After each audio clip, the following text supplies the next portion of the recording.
nous entendre. C'est pour l'excuser, c'était le système éducatif brésilien. Vous m'entendez bien tous là?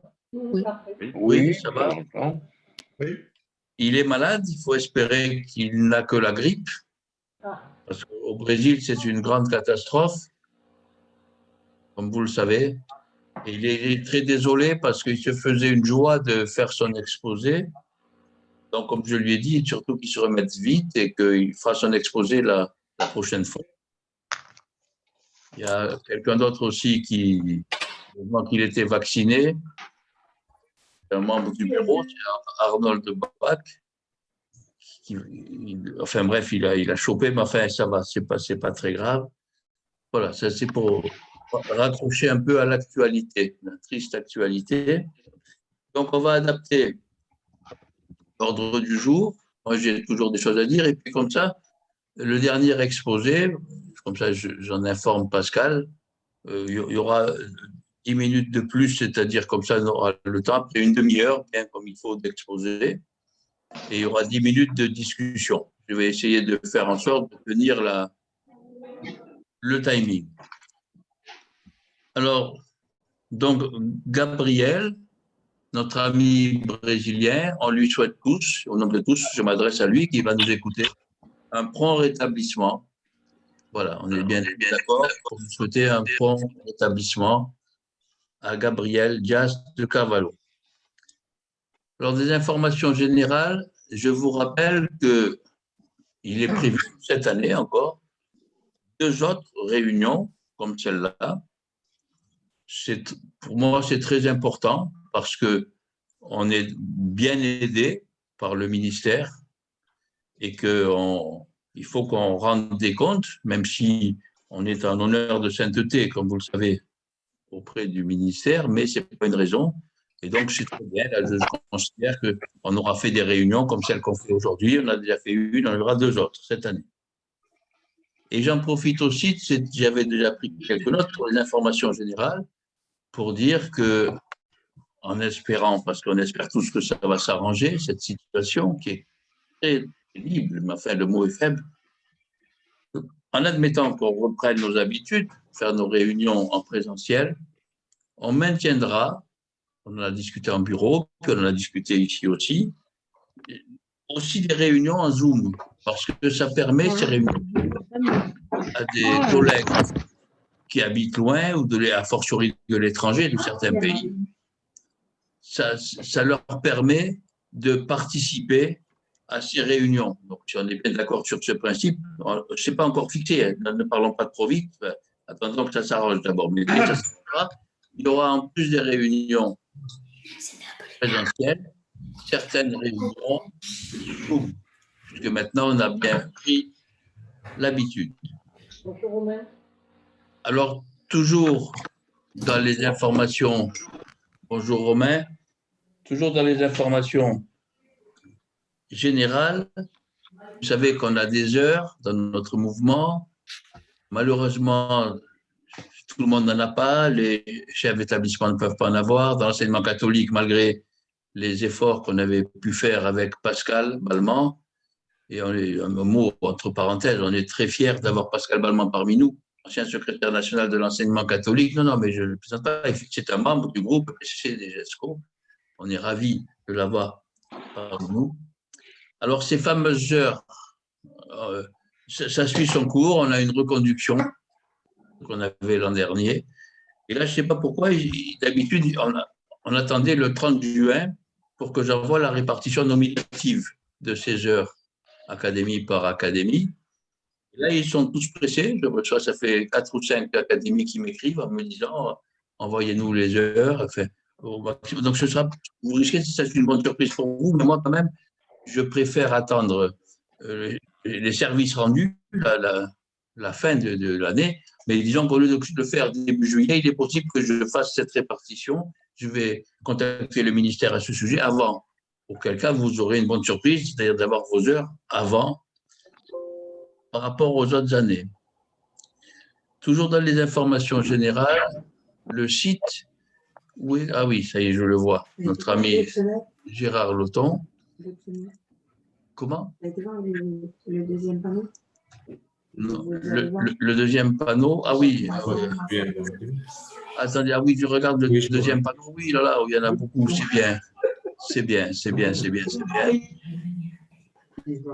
Alors, le site, on l'a, avec Gérard, on y a passé beaucoup de temps. C'est pas fini, on va le boucler. Très bientôt, bonjour Bruno. Bruno est arrivé aussi. Bonjour Bruno, voilà. Et donc, d'ici une semaine, en principe, ça devrait être vraiment… Déjà là, il est bien mieux qu'avant, d'après tous les retours qu'on peut avoir. Merci aussi Ludo pour ta participation pour ce site, participation précieuse. Alors là, je vais voir, parce qu'il y a beaucoup de nouveaux venus. Il y a Arnold, où c'est qu'il est notre ami Arnold? En bas, pas pour moi. Ah, voilà. Merci Arnold de venir nous voir. Ça nous fait bien plaisir. Donc, voilà, on vous tiendra au courant pour ce site. Et alors, d'ores et déjà, je fais un appel au peuple. Si ça ne vous ennuie pas, tous les membres de notre groupe, jetez un coup d'œil, s'il vous plaît, sur le site. Et puis, si vous avez des remontées, vous les envoyez à Gérard et à moi. Voilà. Pour s'il y a des remarques, etc. Le site est à votre disposition. Un dernier mot dans ces informations générales. Enfin, on aura l'occasion d'en reparler. Je viens de terminer un livre actuellement avec le soutien de personnalités éminentes de notre mouvement, des préfaces, des témoignages de soutien sur l'évaluation en général. Et je pense qu'on aura l'occasion vraiment d'en reparler dans notre groupe de réflexion. S'il n'y a pas que la constante macabre qui va mal quand on parle d'évaluation. Je n'en dis pas plus. Je vous préviendrai dès que ce livre paraîtra. Il est actuellement terminé. Alors ça, c'est pour les informations générales. Alors maintenant, comme il reste un petit peu de temps et que Gabriel, notre ami brésilien, n'est pas là, moi, je veux lancer une autre piste de réflexion concernant le PCC. Alors, je n'ai pas la prétention de dire tout ce qu'il y a à dire sur ce sujet. Je vous dis d'où m'est venue cette idée, c'est que certains collègues, peu nombreux, mais ils existent, ils ne sont pas si peu nombreux que ça, je ne sais pas, je n'ai pas de statistique, malgré le PCC, qu'ils font à la lettre, c'est-à-dire ils reposent à l'identique les questions, enfin, je ne vais pas vous rappeler ce qu'est le PCC, arrivent péniblement à avoir un point de plus dans la moyenne, etc., dans des classes qui travaillent. Donc, ça pose un vrai problème. Alors, le problème, je m'y suis lancé pour voir un petit peu ce qu'on pouvait faire pour ce problème. De quoi s'agit-il? Et vous allez voir qu'on est obligé de jeter un œil aussi sur la phase d'apprentissage. C'est dans ce sens que je dis le PCC ne suffit pas. On pourrait dire que je ferai un petit article là-dessus, sur le site. Le PCC, ou je dirais plutôt le PCC, peut ne pas suffire. En d'autres termes, si vous faites le système PCC, c'est-à-dire que vous reposez des questions, vous connaissez pour les 4 5e, à l'identique, etc., et si les questions que vous proposez à vos élèves sont vraiment trop difficiles, on a un effet très pervers de l'EPCC. Parce que c'est là qu'on retrouve toutes les dérives qu'on entend. Les élèves vont apprendre par cœur, sans comprendre, sans truc, etc. C'est-à-dire qu'il ne faut pas oublier que les questions que l'on pose, là, c'est en relation avec la phase d'apprentissage. En d'autres termes, si quelqu'un, et j'ai des exemples en tête bien précis, hein, en plus, ça lui donnait bonne conscience, sous prétexte qu'il avait le PCC à l'arrivée, il ne faisait aucun exercice facile pendant toute la phase d'apprentissage. Il ne faisait faire à ses élèves que des exercices vraiment astucieux, en se disant de toutes les manières, ce n'est pas grave. Effectivement, ils seront dans la liste, mais comme il y a la liste, ben ça va, ils sauront les refaire. Non. Donc, c'est vraiment une piste. Je répète ce que j'ai dit, on ne va pas régler toute la question aujourd'hui, mais je lance quand même cette piste de réflexion. le PCC ne suffit pas, c'est-à-dire qu'il y a des compétences exigibles à chaque niveau, dans chaque classe, etc. Il faut que le PCC, pour la plupart des questions, corresponde à ces questions exigibles. J'ai plusieurs exemples, hein, pas qu'un. J'ai analysé, alors je parle des maths parce que je connais, il n'y avait que des questions astucieuses. Dans leur liste, il y avait peut-être 2 points. Une question humaine, j'appelle ça, pour présenter.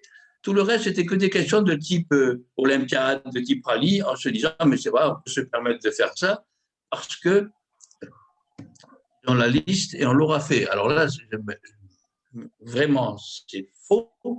Ça ne suffit pas. C'est-à-dire qu'un élève, et c'est là qu'on retrouve dans toute leur horreur les travers de l'EPCC. C'est-à-dire des élèves qui, comme ils ne comprennent pas, tellement c'est astucieux et difficile, ils sont obligés d'apprendre par cœur, mais dans le mauvais sens du terme, c'est-à-dire d'apprendre par cœur sans comprendre vraiment. Ils bricolent pour remettre des bouts, etc. Voilà. Donc je veux lancer cette piste. J'ai beaucoup d'exemples en maths, mais d'ores et déjà, mettez-vous-le bien en tête, ce que je dis là, c'est-à-dire que, en clair, il faudrait aussi, quand il y a un programme, bien savoir quelles sont les compétences exigibles qu'on doit attendre de l'élève et que les exercices qu'on pose soient des exercices qui correspondent à ses capacités exigibles. Beaucoup de profs le font, ce que je dis. Hein. Ceux qui ont 3 points de plus ou de moyenne, qui arrivent à 14, 15, ils le font. Mais je suis certain que beaucoup ne le font pas. C'est-à-dire qu'ils arrivent péniblement à augmenter. Un prof qui a des élèves qui travaillent, par exemple, qui met le PCC en place comme il faut, à l'identique, etc., et qui arrive péniblement à avoir un demi-point de moyenne, de plus ne fait pas il tombe dans le travers que je dénonce. J'en suis certain. Et bien avec des élèves qui travaillent, hein, qui révisent. Donc voilà, si je veux lancer cette piste qui me semble intéressante parce que ça permettra de faire le lien entre la phase d'évaluation et la phase d'apprentissage. C'est-à-dire, voilà, vous retenez-le, le PCC peut ne pas suffire.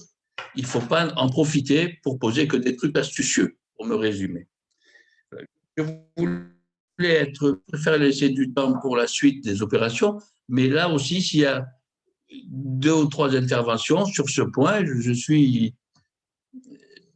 Voilà, moi, je pourrais parler pendant 3/4 d'heure, j'ai plein d'exemples là-dessus, mais ce n'est pas le jour. Mais par contre, s'il y a des remarques sur ce que je viens de vous dire, si ce n'est pas clair ou si. Voilà, on peut avoir un petit échange là-dessus. Après chaque exposé, d'ailleurs, on fera aussi des échanges. Oui, Marie-Pierre? Non, Marie.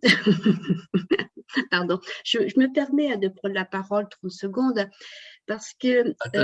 Ah non, parce qu'il y avait quelqu'un d'autre qui avait levé la main au-dessus. Pardon, non, vas-y, Marie, vas-y. Très rapidement, pour donner et abonder dans ton sens, depuis 2010 qu'on a commencé à former en formation continue dans le premier degré des enseignants et on intervient aussi à l'INSPE auprès des étudiants. Quand on forme à l'EPCC, on s'est aperçu, chemin faisant, que les retours des enseignants étaient vraiment axés sur comment, on leur a posé autrement le PCC pour arriver à nos fins, c'est comment un enseignant du premier degré, du CP au CM2, comment est-ce qu'il fait pour concevoir son évaluation et à quel moment de sa préparation dans la conception de sa séquence d'apprentissage. Et là, les enseignants du premier degré nous ont fait le même constat que tu as dans ton livre, donc ça nous donnait, ça venait d'eux, ben voilà ce que dit M. Antibi, comment est-ce qu'on conçoit, qu'on prépare l'évaluation finale de la séquence d'apprentissage. Et les collègues enseignants qui sont vraiment étaient très surpris de se dire que oui, ils étaient dans tous les travers. C'était forcément un format A4 qu'on remplissait d'un tas d'exercices parce qu'il fallait que l'interrogation elle dure au moins pour les cycles 3 20-30 minutes. Il fallait que ça soit long, que ça soit complet. Et les collègues n'ont jamais été formés à concevoir l'évaluation avant de commencer la séquence d'apprentissage. Autrement dit, la démarche qu'on leur a proposée, c'est quand vous préparez votre séquence d'apprentissage, vous préparez 5 ou 6 séances, mettons sur les fractions, l'adjectif qualificatif, demandez-vous comment vous allez évaluer vos élèves à la fin, avant même de commencer. Et le Oui, retour oui, non, qu'on a mais eu, voilà, et le retour qu'on a eu des collègues, ça fait consensus. On s'y attendait pas, mais tant mieux. C'est beaucoup plus simple et beaucoup plus rapide pour nous parce qu'on sait où on va. Ben oui. Mais seulement, c'est juste parce qu'on n'a pas été formé comme ça. Chez les étudiants à l'INSPE, c'est évident pour eux quand on leur propose cette démarche-là. Voilà, j'en ai terminé. Comment on non, non, mais construira c'est un modèle. tout à fait dans le sens de ce que je dis là. C'est-à-dire une autre intervention, il y a encore 2 minutes, là, oui, je regarde bien la montre, tenir la distance. Oui, alors maintenant, c'est Marie-Pierre, alors. Merci André. Justement, ça fait écho à ce que je vous ai envoyé, André, sur la programmation adaptée des objectifs des apprentissages, la PAOA, où justement on s'aperçoit que en fonction du profil de certains élèves, effectivement, le PCC c'était parfois compliqué à mettre en place. Donc là, cette PAOA, en fait, on va commencer à y travailler sur un groupe de travail qu'on va constituer là sur le département de l'Aude. Donc, on va travailler sur cette programmation des compétences et des besoins, la programmation des compétences en fonction des besoins de chaque élève.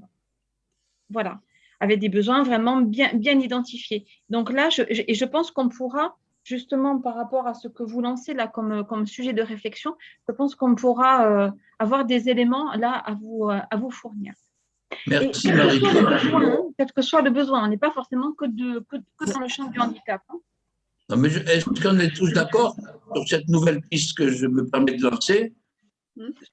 Alors, le PCC, bien sûr, c'est bien, ça limite la casse, ça améliore les choses, etc. Mais si on veut être raisonnable et faire du bon boulot, ça ne suffit pas. Ça peut ne pas suffire. Il faut aussi s'occuper. Oui, Catherine?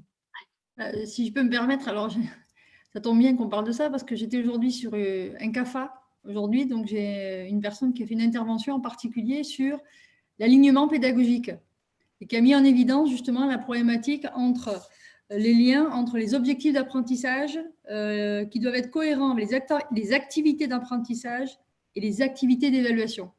Donc, elle a donné plusieurs exemples et ça montre vraiment justement ce que vous êtes en train de dire, c'est que s'il n'y a pas un lien entre objectifs, activités d'apprentissage et activités d'évaluation, à un moment donné, eh ben, l'évaluation par contrat de confiance ne peut pas marcher. Et moi, je pense qu'on est en plein dans l'alignement pédagogique. Il y a tout un travail qui a été fait dessus. Voilà. Donc, en plus j'ai eu une intervention cet après-midi dessus. Voilà. Donc, c'est pour ça que ça me fait écho. Ben donc, ça me fait plaisir. Donc, a priori, ça semble intéressant ce thème quand même. On va plus loin que le PCC et on empiète un peu sur la phase d'apprentissage. Il semble qu'il y ait un écho plutôt favorable d'après vos interventions. Oui. Alors, je suis préoccupé par l'heure parce que je veux vraiment qu'on tienne la distance. Alors, donc, j'annonce que j'en reparlerai lors de la prochaine réunion. Parce que ça semble intéressant. Avec quelques exemples, on en reparlera. Alors, Catherine, tu as pris la parole. Ça tombe très bien parce que maintenant, c'est à ton tour de nous présenter. Alors, Catherine est IA-IPR. Elle est chargée de l'île Maurice et de Mayotte. Alors, je vais le dire. L'île Maurice, oui. Pardon, attends, tu vas avoir la parole un bon moment. Là, c'est juste une présentation. On est ravis de la voir parmi nous, même si elle était déjà parmi nous, mais elle est très militante, elle y croit vraiment, elle honore notre mouvement. Je ne dis pas ça pour te faire plaisir, Catherine, je le pense vraiment. Et donc, pour lui souhaiter la bienvenue, voilà, tu as la parole pour nous présenter, dans 25 minutes, ce qui était prévu, nous présenter, enfin même 20 minutes, ce serait bien pour qu'il y ait un peu de discussion après, nous présenter la situation à l'île Maurice et à Mayotte. Catherine, c'est à toi. Alors, je vais juste rectifier, André. Donc, je suis à La Réunion, je suis je suis IIPR, donc inspecteur d'académie, inspecteur pédagogique régional, second degré en économie et gestion. Pour certains, je pense que ça ne parle pas beaucoup. C'est pour ça que je travaillerai aussi. Enfin, je vous présenterai un petit peu l'économie et gestion. Et je travaille donc sur La Réunion. Je suis en extension sur Mayotte où j'ai pratiquement passé 10 ans, et dont en tant qu'inspecteur. Et je suis voilà, sur la zone. On travaille aussi, donc j'ai en responsabilité aussi l'île Maurice et aussi Madagascar. Voilà, donc l'objectif, c'est après d'étendre. Parce que là, on a déjà étendu, Mayotte connaît déjà le PCC. La Réunion, c'est en cours. Et je pense qu'on va étendre à terme sur Maurice et sur Madagascar. Voilà. Donc, bonjour à tous, pour ceux que je n'ai pas encore salué. Donc, moi, je remercie André de me faire participer à ce colloque parce que, juste pour revenir un petit peu en arrière, donc, sur ma carrière, je suis certifiée en économie-gestion, gestion-finance. Depuis 1993, je suis à l'Éducation nationale. J'ai été agrégée en 2014 et j'ai enseigné dans l'Académie de Mayotte et de Montpellier juste avant. Et j'ai découvert en fait André Antibi lors de ma formation à l'ESN en 2014-2015 lorsque j'étais IAIPR stagiaire. Alors l'ESN, maintenant on est d'accord, c'est l'Institut des hautes études de l'éducation et de la formation. Ça reste quand même un lieu de formation qui à l'époque, je vais être honnête avec vous, pour ceux qui sont passés, je n'étais pas très optimiste sur le contenu des formations jusqu'au jour où j'ai eu la chance de découvrir André Antibi et Corinne. Et là, je reconnais que c'était la première fois de toutes les formations que j'avais pu avoir où je me suis sentie concernée par ce qui se passait à l'Éducation nationale et où j'ai pu en fait ressentir une certaine remise en cause de mon métier. Et c'est pour ça que du coup, je suis ravie d'être là aujourd'hui parce que depuis que j'ai découvert André, je m'interroge beaucoup et je fais surtout s'interroger les enseignants sur les pratiques, et en particulier dans le second degré et en particulier dans la voie technologique. Alors, je reviendrai sur la voie technologique juste après. Je vais continuer sur Mayotte et la Réunion. Il y a quelque chose qui m'a beaucoup interpellée, surtout lorsque j'ai commencé à découvrir la constante macabre, c'est tout ce qu'il y a autour en fait de la constante macabre. Parce qu'on parle de la constante macabre, on parle de l'évaluation par contrat de confiance, mais c'est vrai que moi, il y a des mots qui se... Alors évidemment, j'ai lu tous les livres d'André, hein, j'ai eu la chance qu'ils soient dédicacés. Il y a aussi des choses importantes qui m'avaient marqué, c'est le poids des mots. Et là, je travaille beaucoup avec les enseignants. Alors, pour ceux qui sont dans le premier degré, vous n'avez peut-être pas conscience de l'importance des poids des mots des enseignants sur les bulletins scolaires, en particulier pour Parcoursup. On est en plein en Parcoursup à l'heure actuelle. Vous avez des élèves qui vont passer peut-être le bac autour de vous. Et c'est vrai que les appréciations, les mots qui sont portés, comment ils sont écrits, ça a une importance énorme sur l'orientation des élèves en Parcoursup et pour leur avenir professionnel. Donc, c'est vrai que voilà, André Antibi, c'est aussi tout ce qu'il y a autour de la constante macabre, donc le poids des mots. Moi, je suis convaincue que l'évaluation, ça peut être un outil au service de la confiance et au service de la réussite, et en particulier dans la voie professionnelle. C'est aussi un outil au service de l'ambition. Et là, j'insiste aussi sur la voie, alors pas professionnelle, pardon, la voie technologique, parce que je vous poserai quelques questions après pour savoir si vous voyez bien la différence entre voie générale, voie technologique et voie professionnelle. Alors, j'ai enseigné 4 ans à Mayotte, de 2010 à 2014. Donc, j'ai eu mon concours. Je suis partie 2 ans à Rouen. À l'époque, je continuais à faire des allers-retours sur Mayotte puisque c'est quand même une île où j'ai beaucoup d'attaches. Et c'est à ce moment-là, quand je suis revenue en tant qu'inspecteur à Mayotte en 2016, où j'ai commencé sur les formations, en particulier des contractuels, où j'ai commencé à avoir... à parler d'André Antibi, à parler de l'évaluation par contrat de confiance, à parler en fait, à interroger les enseignants sur les pratiques. Et ce qui m'a beaucoup plu, c'est que, alors je ne sais pas si vous l'avez découvert dans vos différentes fonctions, c'est que je me suis rendu compte qu'il y avait pour moi 2 types d'enseignants. Vous me direz, c'est vrai ou pas. Il y a ceux qui sont dans le système depuis un certain moment, qui ont fait l'école, c'est-à-dire la faculté, et qui sont rentrés à l'Éducation nationale. Et qui ont un certain âge, ils sont rentrés dans un système, et ils sont restés dans le système sans chercher peut-être à évoluer différemment. Et vous avez, c'est surtout comme ça que j'ai découvert aussi à Mayotte, c'est un nombre de jeunes enseignants qui débutent parce qu'ils sont vacataires ou contractuels, qui ne sont pas formatés, je vais utiliser le terme formatés, qui n'ont aucun avis sur l'évaluation, qui n'ont aucun avis sur l'éducation et qui se cherchent parce qu'ils découvrent le métier. Ils sont mis dans, j'ose dire, dans la cage au lion et on leur dit enseigner du jour au lendemain.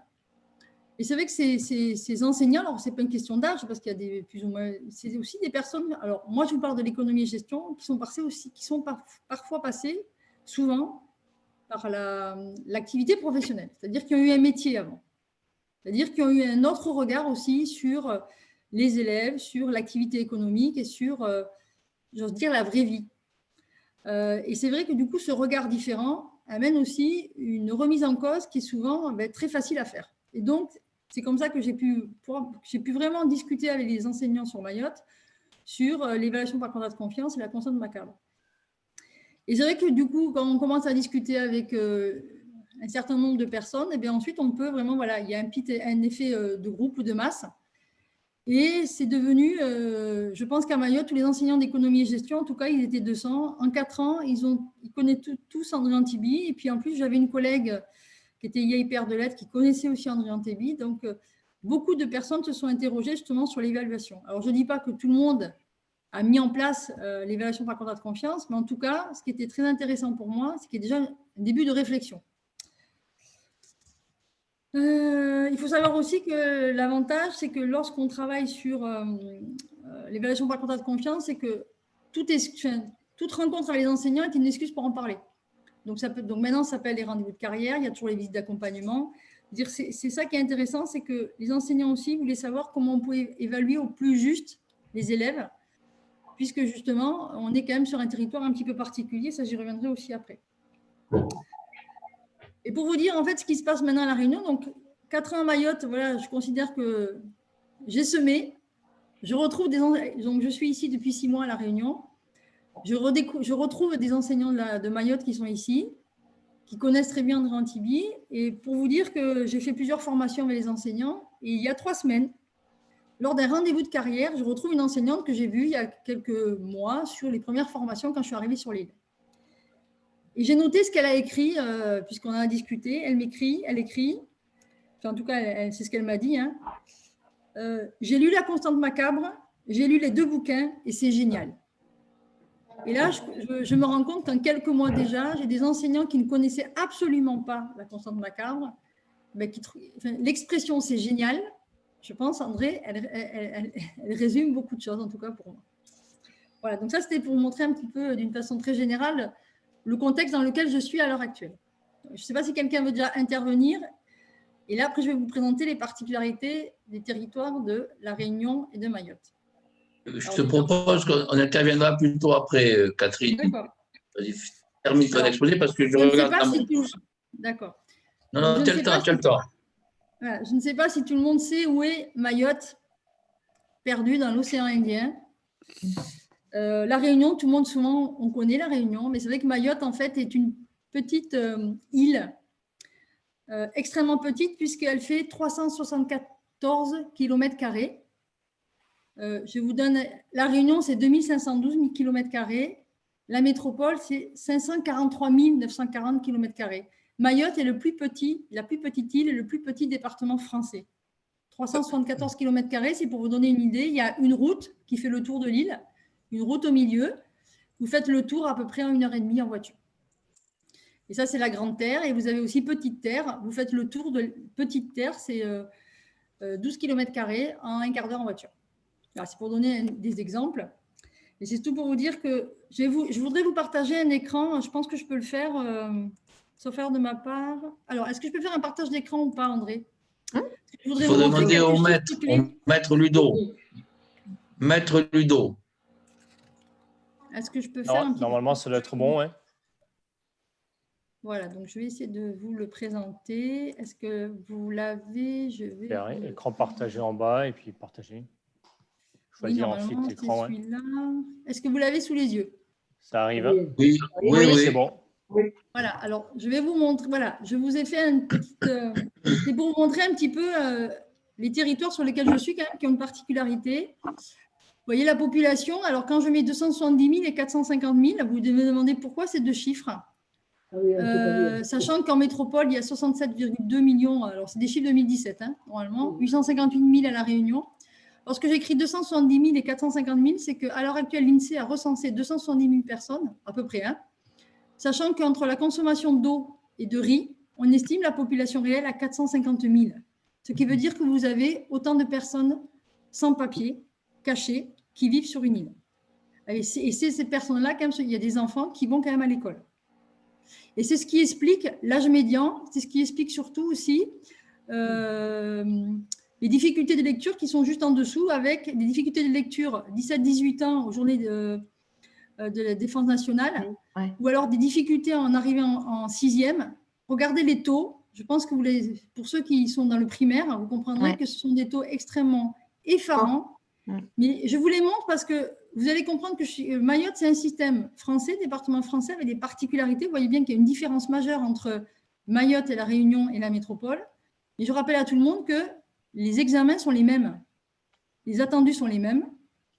Et c'est tout ce qui fait la différence. C'est-à-dire qu'avec des conditions, avec des taux de pauvreté, vous avez remarqué 77,3% de la population vit en dessous du seuil de pauvreté, alors que c'est 38% à la Réunion et 14% en métropole.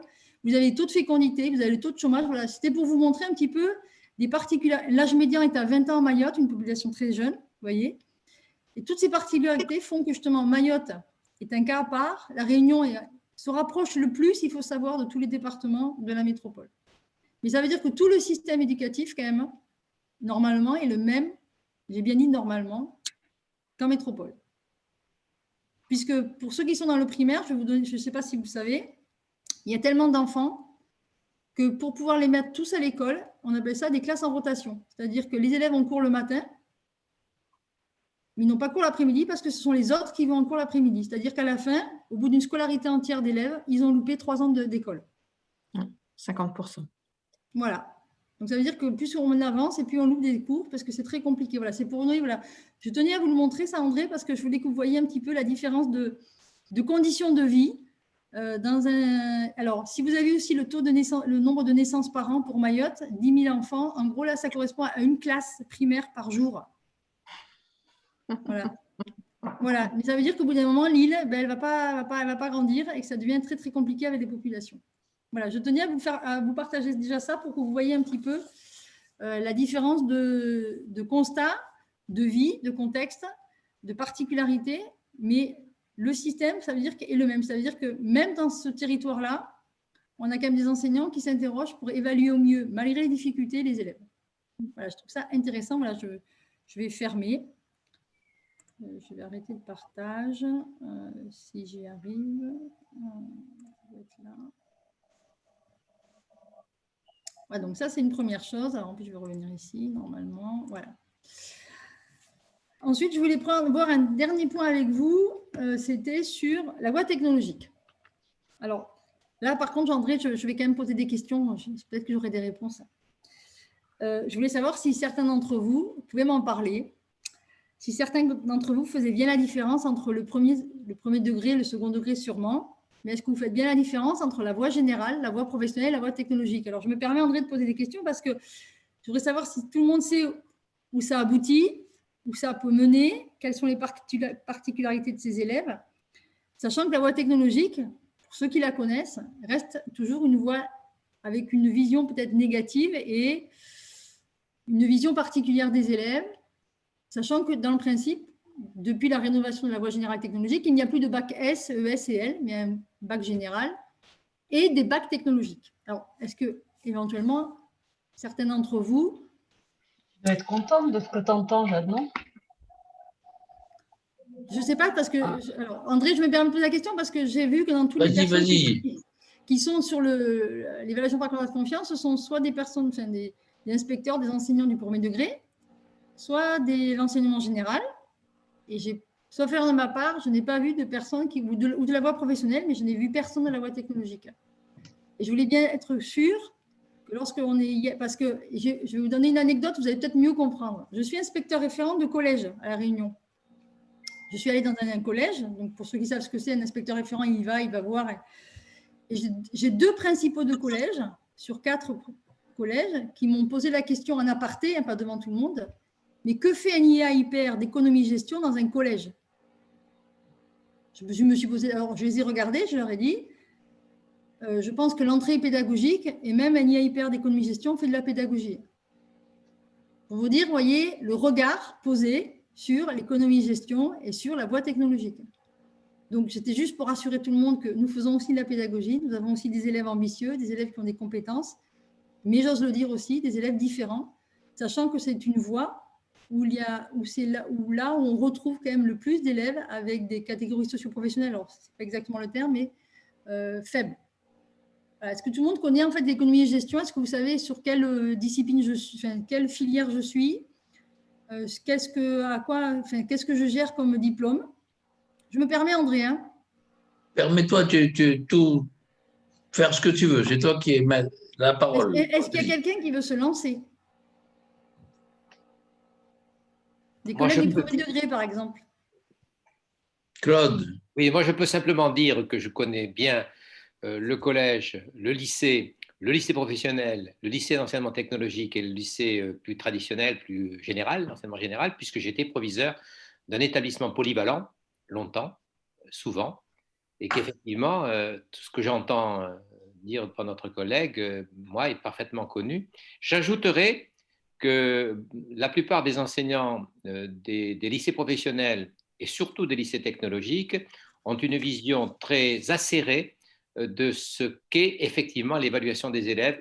Alors, je ne vais pas le dire comparativement aux autres, sinon ce ne serait pas sympathique, mais je pense qu'ils ont des démarches qui permettent effectivement de s'approprier parfaitement et de façon extrêmement globale et de façon anticipée l'évaluation des élèves. Et je connais effectivement l'économie-gestion, pardon. Alors, M. Treintrich, parce qu'il est proviseur, il a une idée. Alors, j'ai vu Mme Angoué, c'est ça, qui demande la parole. Je ne sais pas si on m'entend. Oui. Oui. Moi, je suis prof d'espagnol et je suis en collège depuis 2 ans, mais j'ai fait toute ma carrière en lycée. Et je pense que la plupart des professeurs de lycées généraux travaillent aussi en lycée technologique. Les profs de français, les profs d'histoire, les profs de langue, les profs de maths, on partage notre service entre les lycées, enfin, la partie générale de notre lycée et la partie technologique. C'était mon cas, c'était le cas de la plupart de mes collègues pendant les 20 ans que j'étais prof en lycée. Tout à fait. Mais je vais quand même vous donner des réalités de terrain. Est-ce que vous savez qu'il y a quand même des enseignants d'enseignement général qui refusent de travailler? Alors, je vais le nommer, ça s'appelle STMG, Sciences et Technologies du Management et de la Gestion. Vous avez quand même des collègues qui refusent de travailler en STMG. Je ne sais pas si vous le savez. Moi, je sais des profs qui refusent d'aller en seconde, où il y a plein de profs qui ont des caprices, mais enfin, c'est pas la majorité quand même. Moi, je n'en ai jamais rencontré de toute ma carrière, jamais. Ou alors, ils n'ont pas osé. Heureusement. Alors, mais je veux juste mettre le point sur la particularité de la voie technologique, parce que donc, le fait que ces élèves-là, je parle de la voie technologique, alors moi je suis en STMG, mais il n'y a pas que moi, hein, il y a STI2D, vous avez toute une partie ST2S, vous savez STHR, l'hôtellerie-restauration. Ce sont quand même des voies qui, alors pour ceux qui ont connu, alors le proviseur peut-être pourra confirmer, que sur les conseils de classe de seconde, c'est rare, lorsque vous avez un élève qui a 16 de moyenne, on l'envoie en voie technologique. Parce qu'on considère que sa place est en voie générale. Tout à fait exact. J'ajouterai une chose, un inspecteur général très, très connu, qui d'ailleurs a eu des fonctions très élevées au niveau de l'éducation nationale, disait que la voie tertiaire, entre guillemets STMG, autrefois STT ou STG, c'était une filière d'ajustement du système éducatif en termes d'orientation. Je ne le citerai pas. Je ne dirai pas qui c'est. Donc, c'est vrai, tout ce que vous dites est vrai. Alors, beaucoup de clichés, ça veut dire quoi, beaucoup de clichés? Quelqu'un a fait un chat, je ne sais pas ce que ça veut dire. Ça veut dire quoi? C'est vrai, c'est pas vrai? Enfin, moi, c'est ce que je vis au quotidien quand même. Hein. Je ne l'invente pas. Hein. Bon, moi, je pense que c'est beaucoup de clichés. Moi, je travaille dans un lycée général. Je suis directrice des études, directrice adjointe, et on n'hésite pas à travailler l'orientation avec les élèves, y compris l'orientation en voie technologique. Et voilà, ça ne me pose pas du tout de problème de travailler sur la voie technologique. Je pense que c'est un peu cliché, tout comme il y avait des clichés lorsque vous avez dit que certains professeurs étaient passés de l'école à la fac à l'enseignement et restés immuables. Voilà, je suis désolée, mais j'adhère pas. Non, mais Patricia, il me semble quand même que le lycée où vous enseignez est un lycée un peu privilégié, on va dire ça comme ça, non? Il a été même classé, je ne sais pas si c'est pas du meilleur, je ne sais pas quoi de France. Oui, on mais ne peut pas généraliser. Pour autant, c'est vrai qu'on a dans le dernier classement un très beau classement. Et pour autant, quand des jeunes font valoir leur souhait d'aller en technologie, quelle que soit leur moyenne, voilà, on ne les retient pas. On travaille avec eux l'orientation. Quand il faut faire des passerelles vers le professionnel, on travaille la passerelle vers le professionnel avec les familles. Voilà, moi, Non, tous mais les ans, on a un temps % d'enfants. on comprend ce que vous dites, Patricia. Ce que je voulais préciser, c'est que je ne suis pas convaincu que ça puisse être généralisé à l'ensemble des Oui, on lycées. est Parce ce qu'on que appelle, voilà. un lycée neutre à forte valeur ajoutée. Donc, c'est vrai qu'on ne met pas nos élèves, on garde nos élèves et on les mène au maximum vers un bac général si c'est leur souhait. Mais si le souhait, c'est d'aller vers un bac technologique, et on les accompagne vers le bac technologique et on trouve l'établissement avec eux, voilà, on travaille là-dedans. Voilà, c'est juste ça. Alors, je vous renvoie juste à l'occasion. Je m'excuse, Catherine. Oui, Il mais je reste reviens quelques sur mon... minutes. Voilà, Voilà, j'arrête. je reviens juste Alors, sur mon point. essaye de Voilà, mais juste donner pour l'essentiel de résumer, ce vous irez quand même voir sur les réseaux sociaux STMG et vous aurez une vision réelle de ce qui se passe entre les élèves. Voilà. Et c'est juste pour revenir sur le fait que voilà, la voie technologique en termes d'évaluation, et vous l'avez aussi signalé, c'est vrai que les enseignants, du coup, on travaille beaucoup, enfin, comme j'ai l'impression aussi comme le primaire, beaucoup sur la voie professionnelle sur la pédagogie de projet, la pédagogie de groupe, ce qui permet aux élèves voilà, de travailler différemment et du coup peut-être aux enseignants d'évaluer différemment. Parce qu'il y a tout un travail qui est fait sur, alors, en STMG, mais il n'y a pas qu'en STMG, mais tout ce qui est la voie technologique, il y a un travail de projet qui est obligatoire. Donc là, pour le bac, c'est maintenu, même si c'est un peu différent en termes de certification. Mais c'est vrai que du coup, la pédagogie qui est mise en place en voie technologique est sûrement différente, en tout cas par rapport au projet, je parle. Hein. Et je le vois d'autant plus dans la disposition de la salle de classe. Alors ça, c'est aussi un point clé, je trouve, sur l'évaluation par contrat de confiance. C'est comment on fait intervenir l'enseignant en classe et en particulier comment on dispose des élèves dans une salle de classe. Alors ça, vous allez me dire si ça existe ou pas chez vous. Moi, j'ai quand même fait en gros X inspections en cette année d'exercice. 50 par an multiplié par 7, vous comptez. C'est très rare, sauf en voie professionnelle, où on voit une disposition de salle de classe autrement qu'en frontale, même si ça se développe, même si à l'heure actuelle, on essaye de développer de plus en plus les îlots ou les U. Et c'est vrai que le frontal est quelque chose. Alors, moi, je vous parle de la Réunion, hein, parce que c'est ce que je découvre aussi ici. Mais à Rouen, j'étais à Rouen, dans l'académie de Rouen, il y avait beaucoup aussi de frontal. C'est très difficile aussi d'avoir une pédagogie de groupe lorsqu'on est en frontal. C'est pour ça que la voie technologique et l'évaluation par contrat de confiance, c'est aussi un moyen de travailler différemment avec les élèves. Et quand on parle d'évaluation, c'est aussi lorsqu'on évalue à l'oral, parce qu'il y a l'évaluation à l'écrit, mais aussi l'évaluation à l'oral. Donc, il y a tout un travail qui est fait en particulier avec la rénovation de la voie générale et technologique sur le grand oral, avec peut-être une autre façon d'évaluer, puisque lorsqu'on parle d'évaluation par contrat de confiance, il y a tout ce qui est connaissance, mais de plus en plus, on parle de compétences transversales. Et donc, c'est comment mettre l'élève en confiance, comment le faire réussir et donner de l'ambition. Alors, merci en tout cas de m'avoir permis de participer, de donner en tout cas, je voulais juste donner une petite vision un petit peu peut-être pour ceux qui ne connaissaient pas en tout cas de Mayotte et de la Réunion, de dire que lorsqu'on est en tout cas membre de cette, j'ose dire, confrérie, on peut amener aussi voilà, une ouverture, j'allais dire une ouverture, un questionnement, des remarques, des interrogations. Et les enseignants, franchement, sont intéressés par cette nouvelle façon de redonner confiance aux élèves et de leur permettre d'avoir un bel avenir. En tout cas, merci à tous pour votre écoute. En tout cas, Catherine, merci. On peut applaudir même si on est à distance. Voilà, comme on est enregistré en plus, ça restera. Merci beaucoup, Catherine, pour cet exposé et pour ton militantisme. On sent, ça donne envie de se réunir et de discuter quand on t'écoute. Merci et bravo. Alors maintenant, on est dans les temps, là c'est parfait. Alors maintenant, il y a ce que j'ai appelé le quart d'heure des coordonnateurs, ça va passer à 20 minutes. Alors assurez-vous, tous les coordonnateurs parleront, il reste encore 2 réunions. Alors là, il y en a certains qui sont prévus. Alors je vous demande, en 2 minutes à peu près, ou 3 minutes, de nous dire un petit peu ce qui se passe, y compris s'il ne se passe rien à cause du virus. C'est-à-dire qu'on sache un peu où on en est. Et c'est important. Alors, par exemple, j'avais noté Eric Butkowski. Eric, il est là, Eric? Eric? Oui, bonsoir André, bonsoir à tous. Voilà. Peut-être avant d'évoquer l'activité réduite de notre groupe en ces temps de crise, effectivement remercier Catherine Ibanez pour son dynamisme, son enthousiasme à nous présenter un département français qui parfois nous semble relever presque de la dimension internationale, parce que dans ce groupe, on a souvent des interventions de collègues d'autres pays. Il y en aura. Et là, pour le coup, on a presque l'impression, à travers la description qui est faite de ce département français, qu'il est presque un département étranger.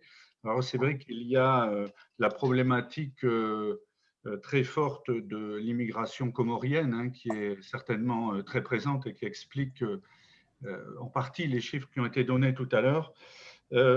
Merci de défendre en tout cas la voie technologique et la voie professionnelle, même si effectivement, je pense quand même que la description des enseignants était un peu caricaturale. Mais bon, voilà, on dira que c'était pour appuyer le propos. Je représente ici l'Académie de Bordeaux. Je viens de baisser mon store parce que le soleil est couchant et le beau temps est là, même s'il fait froid. Nous avons donc un peu été contraints par la crise sanitaire de nous mettre un peu en sommeil, même si nous continuons pourtant de promouvoir nos idées. Alors moi qui suis inspecteur, hein, du premier degré, j'ai la chance de pouvoir aller dans les écoles, dans les classes. Et ce que j'ai pu constater et qui me réjouit vraiment beaucoup, moi ça fait de nombreuses années que je suis dans ce mouvement, qu'avec mes collègues du département de la Dordogne, nous creusons notre sillon, nous militons pour développer le PCC. Alors essentiellement dans le premier degré, un peu dans le collège, mais dans le premier degré. Et ce que je peux constater à travers les rendez-vous de carrière, ce qui s'appelait avant inspection, et qui me réjouit beaucoup, c'est que je n'ai pas rencontré à ce jour un seul collègue qui ait abandonné des pratiques de PCC lorsqu'il les a développées dans sa classe. Et ça, c'est vraiment pour moi quelque chose d'extrêmement intéressant. Ça rejoint un peu le propos de Catherine tout à l'heure. Elle évoquait le côté génial du qualificatif que pouvaient donner certains enseignants à cette pratique.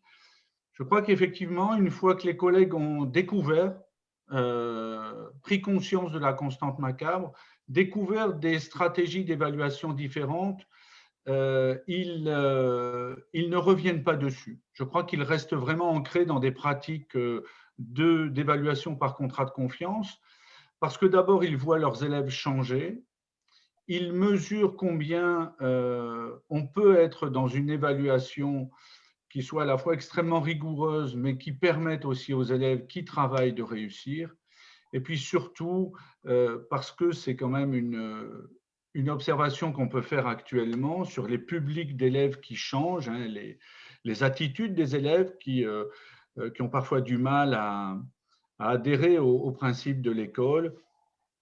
Le fait de mettre en œuvre de l'évaluation par contrat de confiance apaise beaucoup le climat scolaire. Et là aussi, les collègues apprécient beaucoup de voir des élèves plus impliqués, plus attentifs et surtout plus acteurs de leurs apprentissages. Voilà ce que je pouvais dire pour notre groupe qui continue de se réunir et qui espère un déconfinement rapide, un retour à l'école. Nous avons en tout cas programmé un temps de formation avec des collègues qui veulent découvrir le PCC pour la fin de l'année scolaire, certainement en juin, si les conditions sanitaires nous le permettent. Eh bien, merci beaucoup, Eric, de rien. Pour cette présentation. Alors, on va alterner quelqu'un de France, quelqu'un de l'étranger. Jacques Navez, je sais qu'il est là. Oui, je suis là. Tu veux dire quelques mots d'Afrique subsaharienne? Oui, je vous en prie. Merci de donner la parole. Si je coupe la parole, il ne faut pas me vouloir parce qu'il y a la montre qui tourne. Vas-y, Jacques. D'accord. Donc, je suis retraité de l'Université de Liège, mais je suis encore professeur à l'Université Marpons qui se trouve dans une province éloignée de la République démocratique du Congo, et je donne cours en premier cycle d'ingénierie civile. Alors, c'était très simple pour introduire le PCC cette année auprès de mes élèves. Il y a eu quelques cafouillages dus à la crise du Covid, mais c'était très simple de l'introduire parce que les élèves m'ont tout de suite demandé « Est-ce que vous allez faire comme les autres ont eu, comme nos prédécesseurs ont eu ?» Donc, ils ont vraiment réclamé le PCC. Bon, c'est déjà une bonne chose comme ça. Bien sûr, mes assistants et quelques collègues sont d'accord. Il y a toujours des rebelles en disant qu'on est trop laxiste, ce qui ne se voit pas quand même dans les grilles de délibération. Mais par contre, nous avons une très bonne moyenne pour une première année d'ingénieur comparée à d'autres facultés du pays. Mais j'aurais voulu poser une question, parce que là, il y a un grave problème, il y a un problème que j'estime assez grave. J'aurais voulu poser une question à Madame Ibanez. Je voudrais savoir quel est le langage qu'utilisent les élèves entre eux à Mayotte. Je ne sais pas si elle est toujours là. Oui, oui, oui. Alors, le français n'est pas la langue maternelle. Hein. Mais voilà, c'est bien le problème. C'est Kibushi ou Shimaoré. Et contrairement aux autres départements où c'est très compliqué, alors il y a tout un travail qui est fait pour l'introduire en primaire. Ce n'est pas encore officialisé, c'est encore compliqué. Le plurilinguisme, voilà, c'est quelque chose qui a été mis en œuvre dans le plan de travail académique, mais le projet de travail académique, mais c'est encore, je pense, c'est pas encore finalisé comme dans les autres départements d'outre-mer. Oui, parce que mes élèves, entre eux, ne parlent pas français. Et ça, je le regrette beaucoup parce que ça leur donne une difficulté de s'exprimer que je constate aux examens, notamment, puisque les examens sont oraux, même s'il y a 300 élèves. Et leur langage habituel, c'est soit le Swahili, soit le Lingala, qui sont des langues vernaculaires au Congo. Donc là, il y a un problème dans la maîtrise du français. Pourtant, le français est la langue d'enseignement, hein, il n'y a pas de doute. Nous, on avait travaillé en tout cas sur l'économie et gestion, puisqu'il y a tout le vocabulaire économique, juridique, managérial. On avait travaillé sur un répertoire, alors numérique ou pas numérique, hein, en fait, comme les langues vivantes. C'est-à-dire qu'on rappelait aux élèves que l'importance de la maîtrise du vocabulaire et ensuite des notions et ensuite justement de l'apprentissage. Donc là, je renvoie aux collègues du premier degré, mais leur demander de construire des phrases très simples, sujet, verbe, complément, pour éviter justement d'avoir des phrases qui font des fois une demi-page sans ponctuation. Voilà, c'est une particularité supplémentaire, mais ça veut dire aussi qu'il faut arriver à évaluer ses élèves avec, il faut supposer, souvent ils ont des compétences, ils ont compris, mais ils ne savent pas l'exprimer. Et c'est extrêmement difficile de pouvoir donner confiance tout en donnant une note qui reflète un niveau qui n'est pas le vrai niveau. Je peux vous assurer que des fois on jongle, mais c'est aussi voilà, pour donner confiance aux élèves, et en particulier sur les classes de BTS. Vous avez des élèves encore, des étudiants qui arrivent sur les BTS, alors à la Réunion Mayotte, puisque j'ai des élèves de Maoré dans les deux cas, ou des élèves à la Réunion qui parlent créole. Il faut aussi voilà, les évaluer en leur disant, voilà, ce n'est pas grave, tu es étudiant, tu commences ta vie d'étudiant. On va dire que là, on va dire que tu es autour de 10 parce que je veux te donner confiance, mais dans 2 ans, il faudra que tu sois au vrai niveau parce que là, si je t'évalue correctement, tu seras à 4. Et c'est vrai qu'il faut travailler pendant 2 ans sur la prise de la confiance. Oui, mais j'ai fait les mêmes constatations. Je m'excuse, je m'étais excusé avant même de le faire parce que le temps passe. S'il y a un truc de 30 secondes, Jacques, ça se passe comme d'habitude, ça se passe bien. Ça se passe bien et j'espère que je pourrai y retourner pour les examens oraux, que le Covid va me permettre d'y retourner. Entre parenthèses, pour y aller et revenir, j'ai fait 7 tests de détection du Covid. Bon, alors, voilà. Alors maintenant, est-ce que par hasard, Nicolas Palombo est là? Il devait être là. Je ne crois pas l'avoir vu. On ne l'a pas vu. Je l'avais prévu. Franck Frison. Franck est là. Franck. Oui, je suis là. Voilà. Vous avez la parole de 2-3 minutes. Voilà, comment ça se passe là-bas, chez vous, rapidement. On aura l'occasion de revenir en bas juste, c'est un essai, ça, le quart d'heure des coordonnateurs, ça fait 20 minutes. S'ils le font, on passera une demi-heure, autrefois. Allez-y, Franck. Bien sûr. Donc, comment ça se passe chez nous? C'est sur l'Académie de Nancy-Metz. Donc, les interventions sont un peu freinées puisqu'on faisait beaucoup d'interventions en établissement par le biais d'un grand projet. Et du coup, on essaie de pallier non pas par du présentiel, mais par du virtuel. Et c'est moins facile, moins accessible. Ceci dit, on a élargi un petit peu la cible dans le sens où cette année, j'étais chargé de mission en économie-gestion, justement, et je rejoins Madame Ibanez dans ce qu'elle disait tout à l'heure, c'est-à-dire que les contractuels, enfin les nouveaux, moi je suis en charge des néo-contractuels, c'est-à-dire qu'ils n'ont jamais enseigné. Peut-être ils n'ont pas l'expérience pédagogique, et c'est évident. Par contre, ils ont une ouverture d'esprit par rapport à l'évaluation qui est certaine.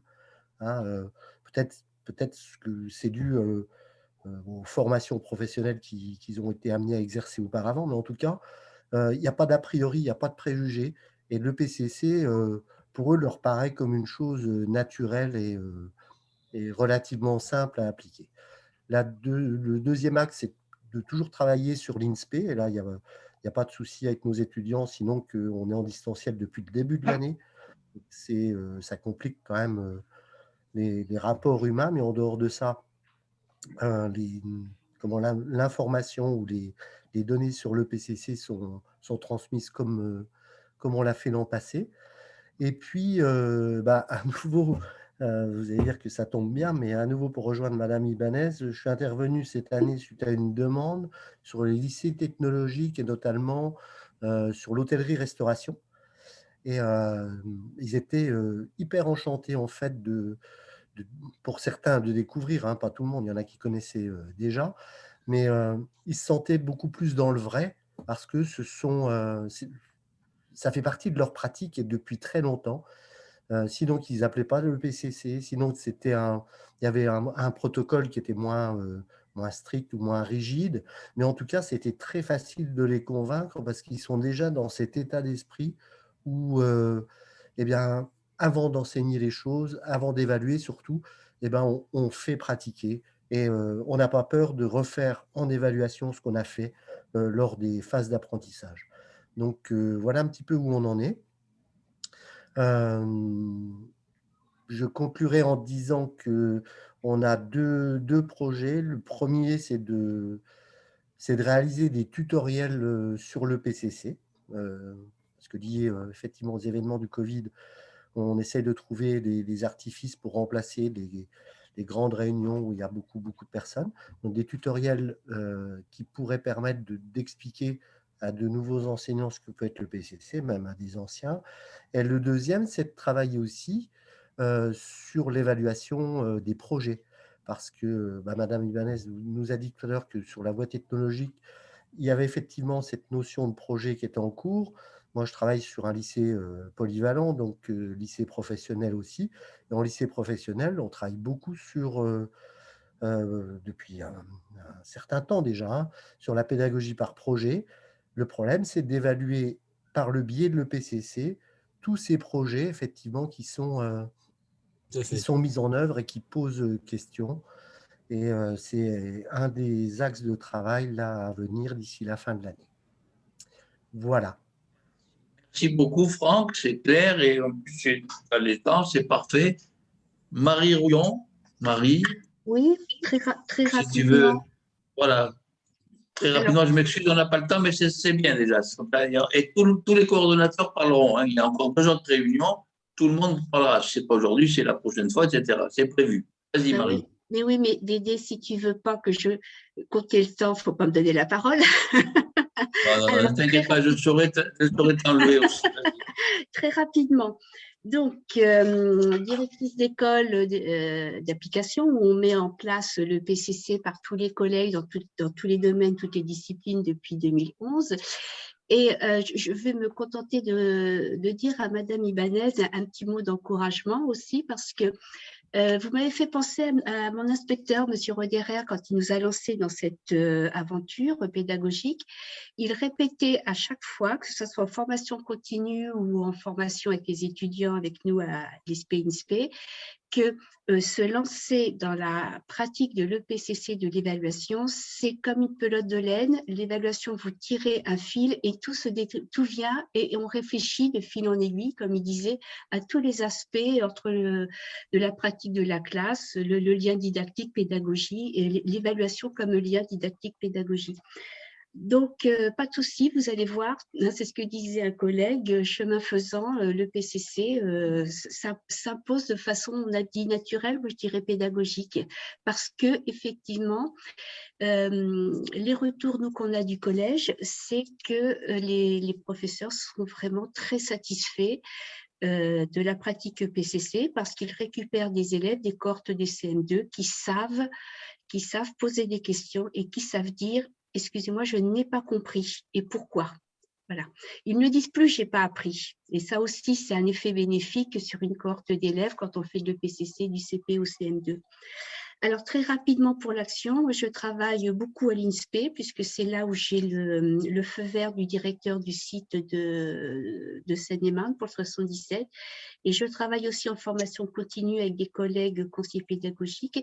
Et on a introduit l'évaluation type PCC dans les nouvelles injonctions de formation continue du ministère qu'on appelle les constellations en mathématiques. Donc, on en profite, on a la porte ouverte pour faire le lien didactique-pédagogie et on se sert justement de l'évaluation comme levier de formation pour apporter de la didactique dans la formation continue des enseignants. À l'INSPE, ce que m'a demandé, alors à l'INSPE, mon directeur d'INSPE, M. Alain Henry, est très EPCC, il connaît bien les travaux de André.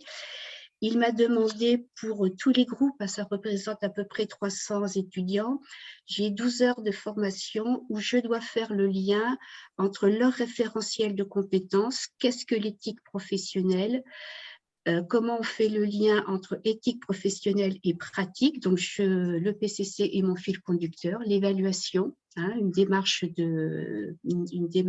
professionnelle, pratique pédagogique professionnelle, le lien avec la didactique, bien sûr, c'est ce que vous avez parlé, l'alignement pédagogique, c'est quelque chose que nous on fait en formation initiale avec les étudiants, quand on travaille la conception de séquences-séances. Donc ça, c'est la compétence 4 du référentiel de compétences des étudiants. Donc, l'action, nous, avec mes collègues conseillers pédagogiques et maîtres formateurs, elle est vraiment à 80% à l'INSPE en formation initiale. Voilà. Merci beaucoup, Marie. Je l'avais sous le coude. Je vous recommande très, très vivement ce livre. Tout simplement parce que c'est peut-être le seul livre que je lis là depuis une dizaine d'années en pédagogie, les neurosciences cognitives dans la classe, qui fait le lien avec le PCC. Il y a une page c'est très facile à lire, c'est un usage de vulgarisation enfin à notre portée. Page 232. Se rapprocher de l'esprit de l'évaluation par contrat de confiance. C'est vraiment l'éloge des travaux d'André et très rapidement les enjeux, les axes du contrat de confiance, les compléments apportés par cette équipe d'enseignants-chercheurs qui ont un laboratoire à la fac de Créteil, 94, les compléments, l'intérêt de proposer des activités identiques lors des évaluations. Alors, je vous le conseille très, très vivement. Merci beaucoup, Marie. Merci. Alors maintenant, rassurez-vous, je m'adresse au coordonnateur, tout le monde parlera. Avant la fin de l'année, on va faire un planning, ça va, il y en avait 5 qui étaient prévus. Tout le monde s'exprimera. On a encore 2 autres réunions. Alors maintenant, notre ami Pascal Balmont, qui s'est lancé dans un projet, il va vous en parler très clairement. Je veux d'abord le remercier au nom de tout notre mouvement. Il a été pendant longtemps secrétaire national de l'enseignement catholique. Très apprécié, ce n'est pas parce qu'il est là que je le dis, parce que c'est la plus stricte vérité. Et un soutien très fidèle et très précieux à notre action. Voilà, donc merci, bienvenue dans notre groupe. et il va vous raconter un petit peu de quoi il s'agit. Le reste, la parole est à Pascal. Pardon, André, est-ce que je peux dire quelque chose à M. Balmont? Très, très rapidement, hein, parce qu'on n'a plus de temps. Vas-y. L'intitulé de son propos m'a beaucoup interpellée et je suis plutôt tout oui à ce qu'il va dire. C'est très rare d'avoir ce type de titre. D'accord, je crois que si vous voulez lui poser une question, vous relancez un débat. C'est parfait, Marie, qui est de plus en plus parfaite.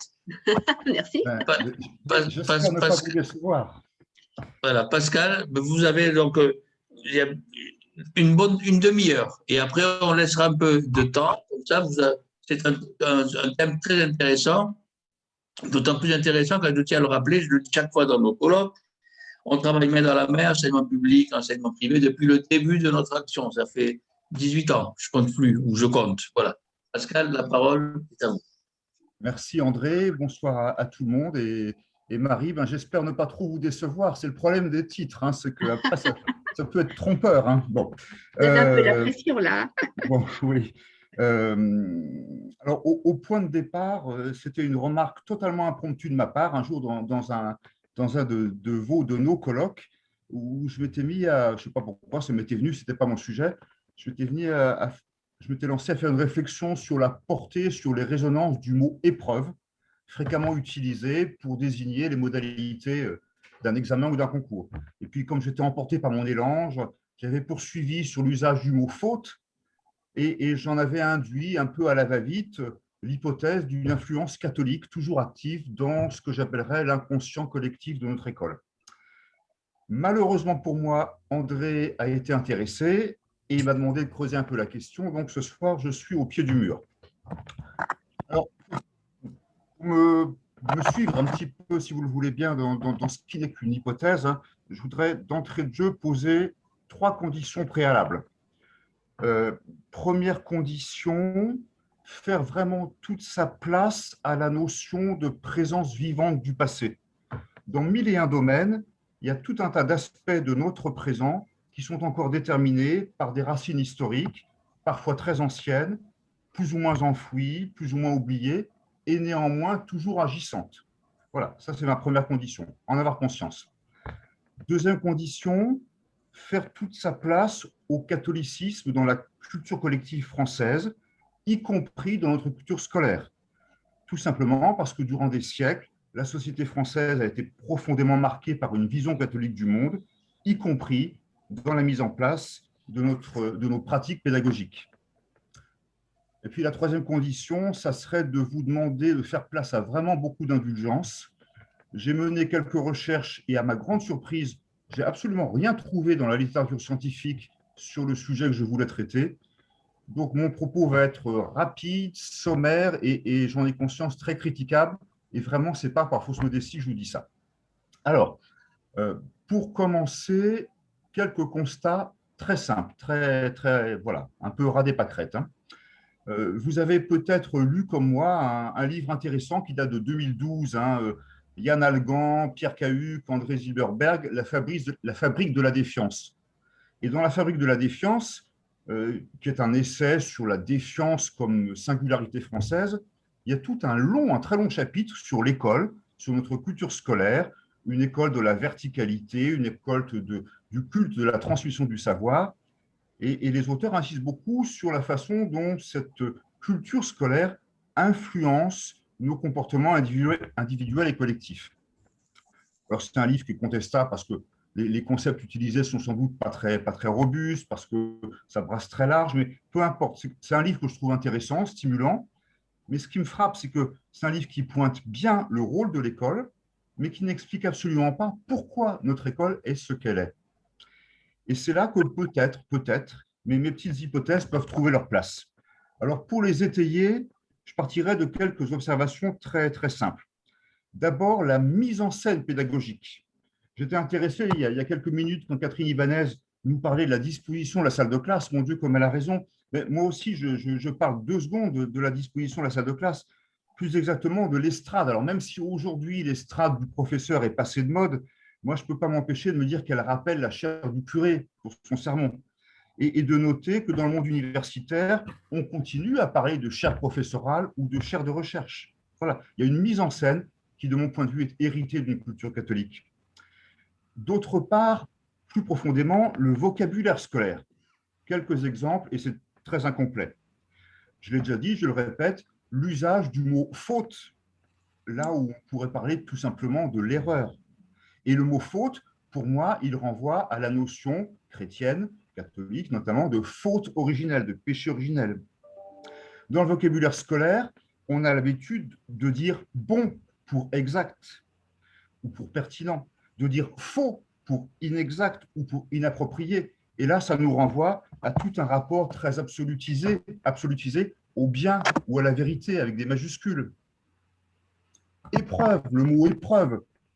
Eh bien, le mot épreuve, pour moi, ça renvoie aux épreuves par lesquelles il faut, ou plutôt par lesquelles on a longtemps cru qu'il fallait, passer pour être racheté du péché. Le mot examen lui-même, ça renvoie à la notion d'examen de conscience. Devoir, faire son devoir de bon chrétien. Exercice, les exercices spirituels d'Ignace de Loyola. Correction, la correction fraternelle entre chrétiens. Repêchage, c'est le Christ qui appelle ses apôtres en leur disant « Je ferai de vous des pêcheurs d'hommes ». Le mot « maître » lui-même, ça renvoie au maître et ses disciples, le Christ et ses apôtres. Voilà, la mise en scène scolaire, le vocabulaire scolaire, et puis troisième série d'exemples, ce que j'appellerais l'imaginaire scolaire, le ressenti scolaire. Le passage en classe supérieure, c'est le paradis. Le redoublement, c'est le purgatoire. L'orientation imposée, c'est l'enfer.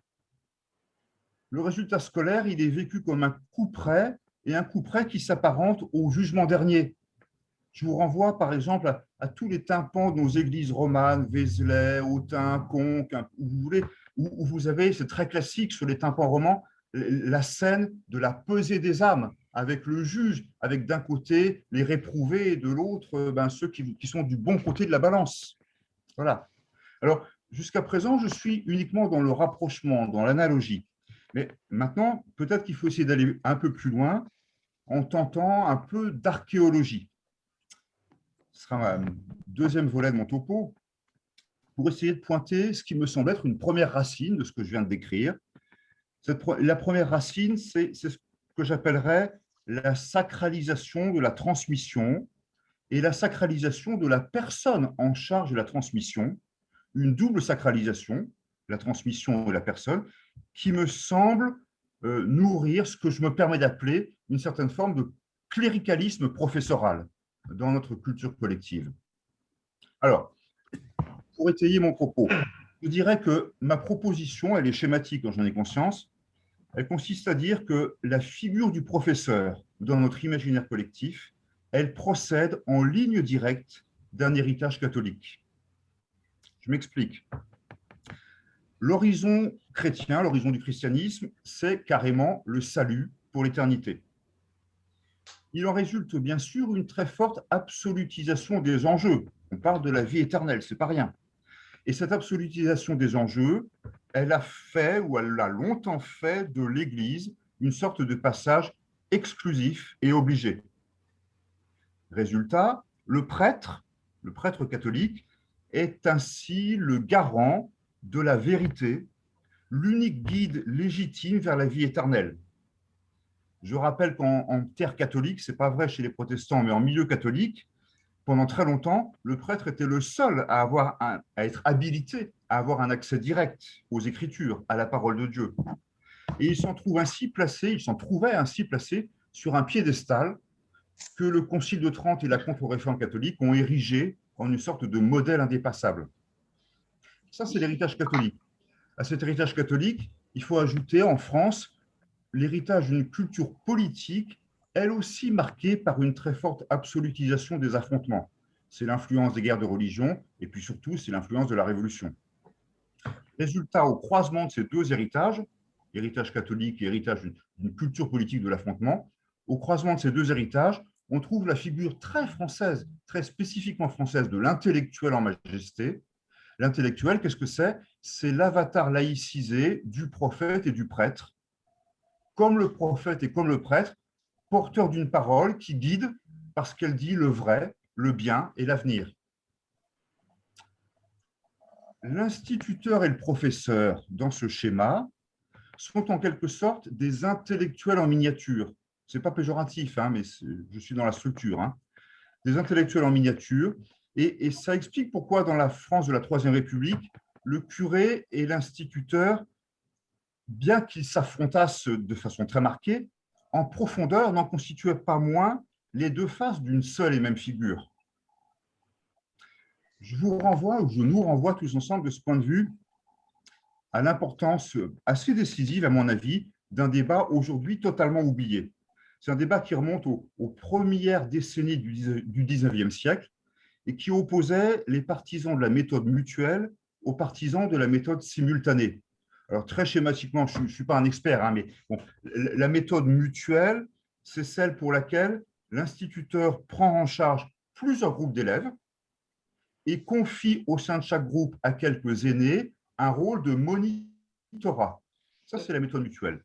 À l'opposé, la méthode simultanée, c'est la méthode dans laquelle l'instituteur, l'enseignant, est constamment en face de l'ensemble des élèves, chaque élève étant constamment placé sous le regard du maître. Pourquoi ce débat m'intéresse? Parce que c'est Guizot qui, au début des années 1830, a fait entériner le mode simultané comme méthode pédagogique officielle. Un choix qui ensuite n'a jamais été remis en cause, au point qu'on oublie qu'il résulte d'un choix. Et il me semble que ce choix, la méthode simultanée, il est quand même très révélateur. Il me paraît très révélateur dans la mesure où il se fonde sur l'idée explicite, hein, chez Guizot et ses conseillers, l'idée explicite selon laquelle l'enseignement scolaire doit systématiquement, intrinsèquement, être associé à une éducation morale. Et comme on parle d'éducation morale, bien, il faut que cette éducation morale s'appuie sur le témoignage du maître, ce qui explique le choix d'une méthode par laquelle les enfants, les élèves sont constamment placés sous le regard direct du maître. Pourquoi cet exemple? Parce qu'il me semble, et on pourra en donner d'autres, que quand bien même, ce que ça montre, c'est que le fait que quand bien même l'école de la Troisième République a été construite sur des bases largement anticléricales, les pères fondateurs de cette école étaient largement pétris de culture chrétienne. Ils ont laïcisé l'école, mais ils n'ont pas remis en cause ni son organisation, ni ses schémas pédagogiques. Tout à fait. Alors, bien sûr, on peut dire que tout ceci nous renvoie à un passé aujourd'hui largement révolu. Et en même temps, je ne suis pas du tout certain que l'empreinte de ce passé ne subsiste pas aujourd'hui encore dans l'inconscient collectif de bien des enseignants, sans doute, certainement même, dans le second degré, bien plus que dans le premier degré. Tout à fait. Dans l'inconscient collectif des enseignants, comme de ce fait dans bien des aspects de notre culture et de nos pratiques. Par exemple, dans une certaine forme de survalorisation du savoir scolaire, au détriment de tout autre type de savoir ou de tout autre type de compétences. Par exemple, dans ce que moi j'appelle le culte des programmes officiels, dont je fais une sorte de catéchisme scolaire intouchable ou quasiment intouchable. Par exemple, dans une fréquente sacralisation de la transmission verticale, ou encore dans notre tendance à l'absolutisation des champs et des frontières disciplinaires. Rappelons-nous le côté, à mon avis, hystérique de certaines oppositions à la réforme du collège de Najat Vallaud-Belkacem. Ou encore, dernier exemple, et peut-être surtout, dans la place exorbitante qu'occupe encore l'évaluation sommative en France, mais ça m'amène précisément au point suivant.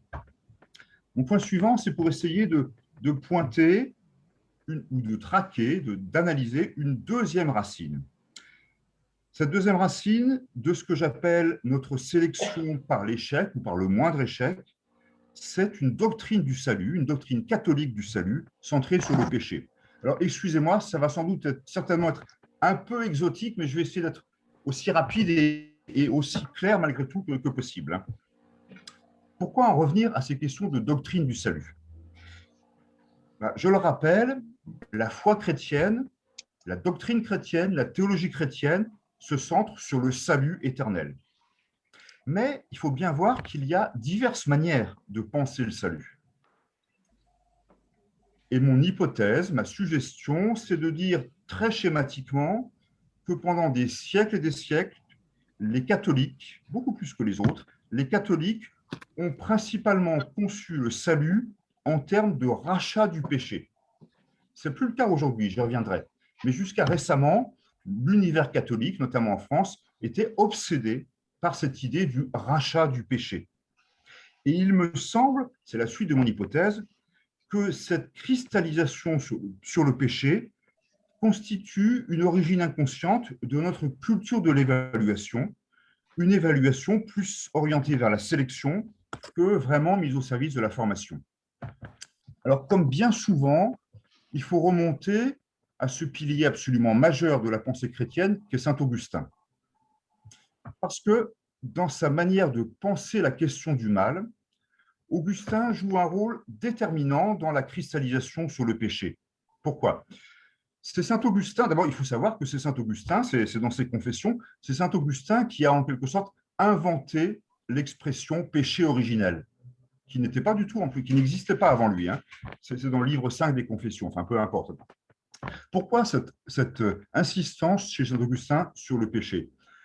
Parce que, en quelque sorte, l'ambition d'Augustin, c'est d'exonérer Dieu de la présence du mal sur terre.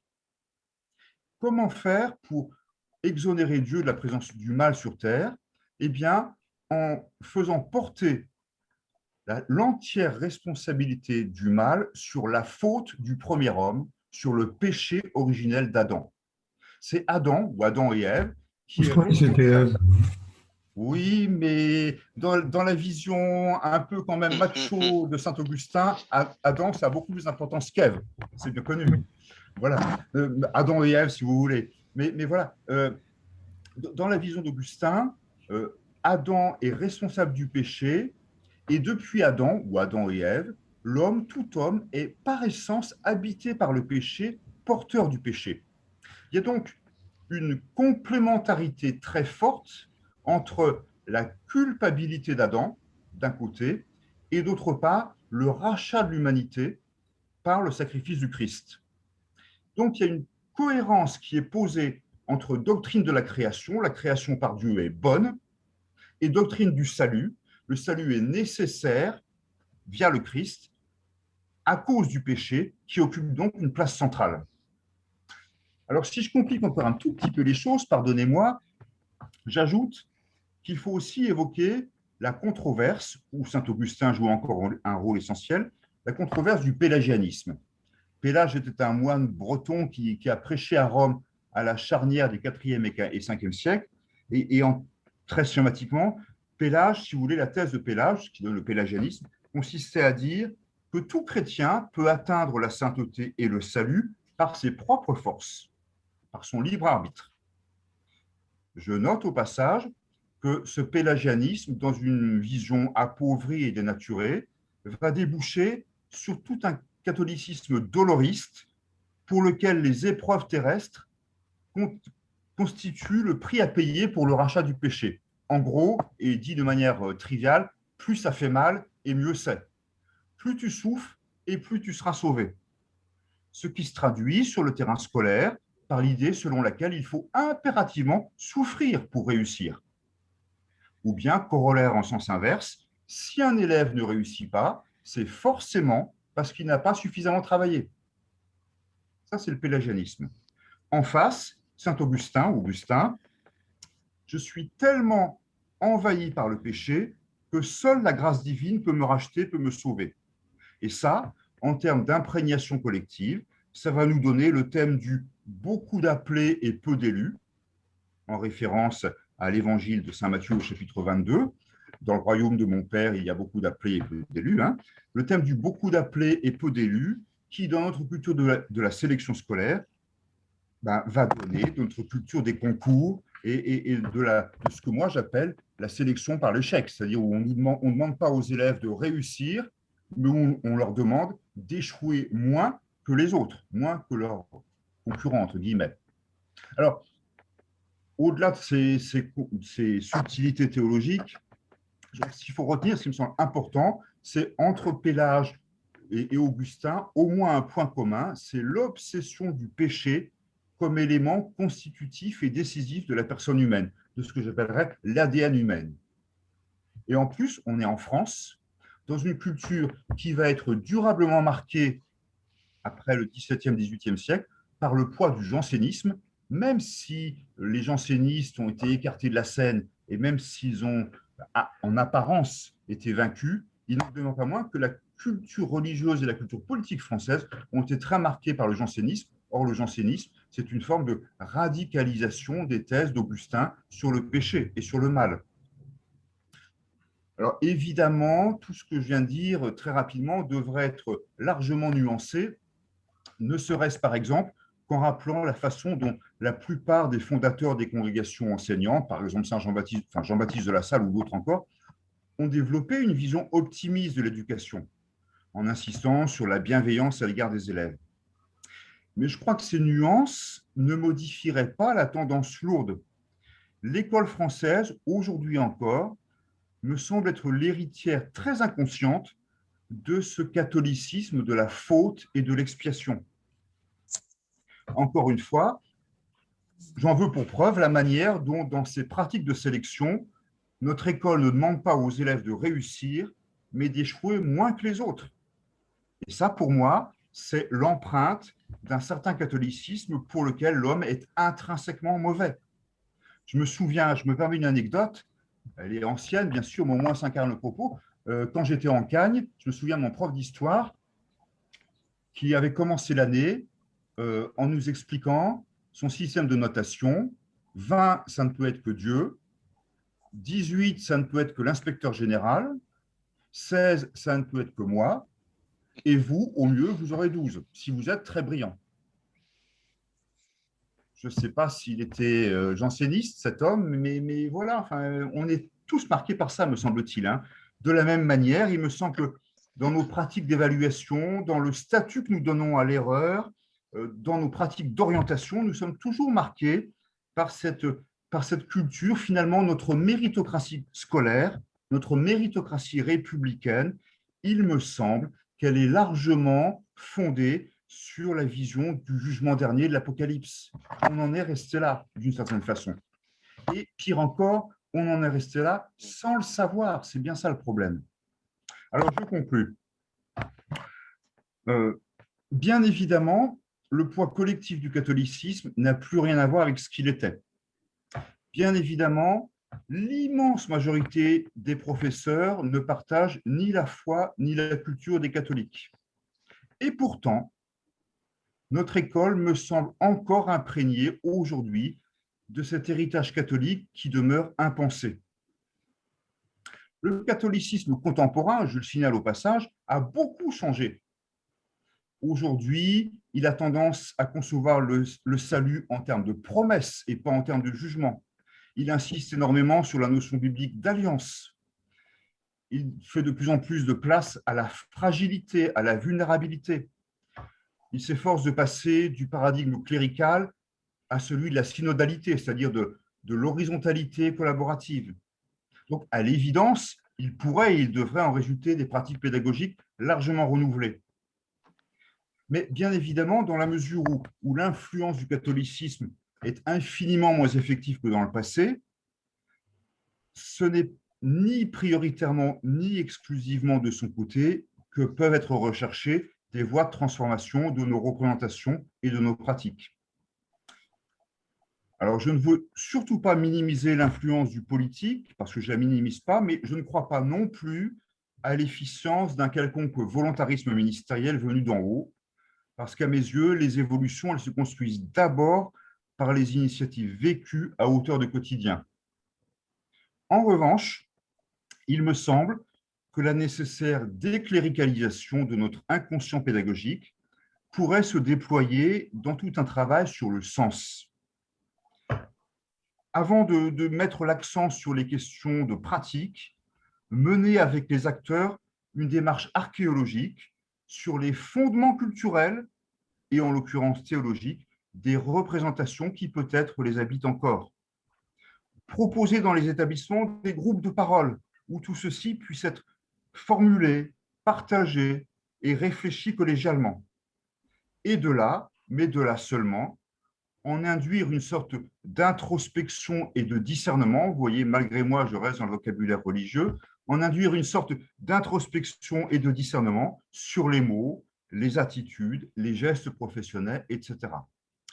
Il y a du pain sur la planche, c'est un gros chantier, mais c'est un chantier, et ça sera mon dernier mot, justement religieux, mais pas seulement, plein d'espérance. Je vous remercie. Merci. Merci beaucoup, Pascal, de brillant exposé. Alors voilà, on est dans les temps, en plus, non seulement exposé brillant, mais il reste juste quelques minutes. Là, on a encore 5-10 minutes. S'il y a des questions sur ce thème très, très riche.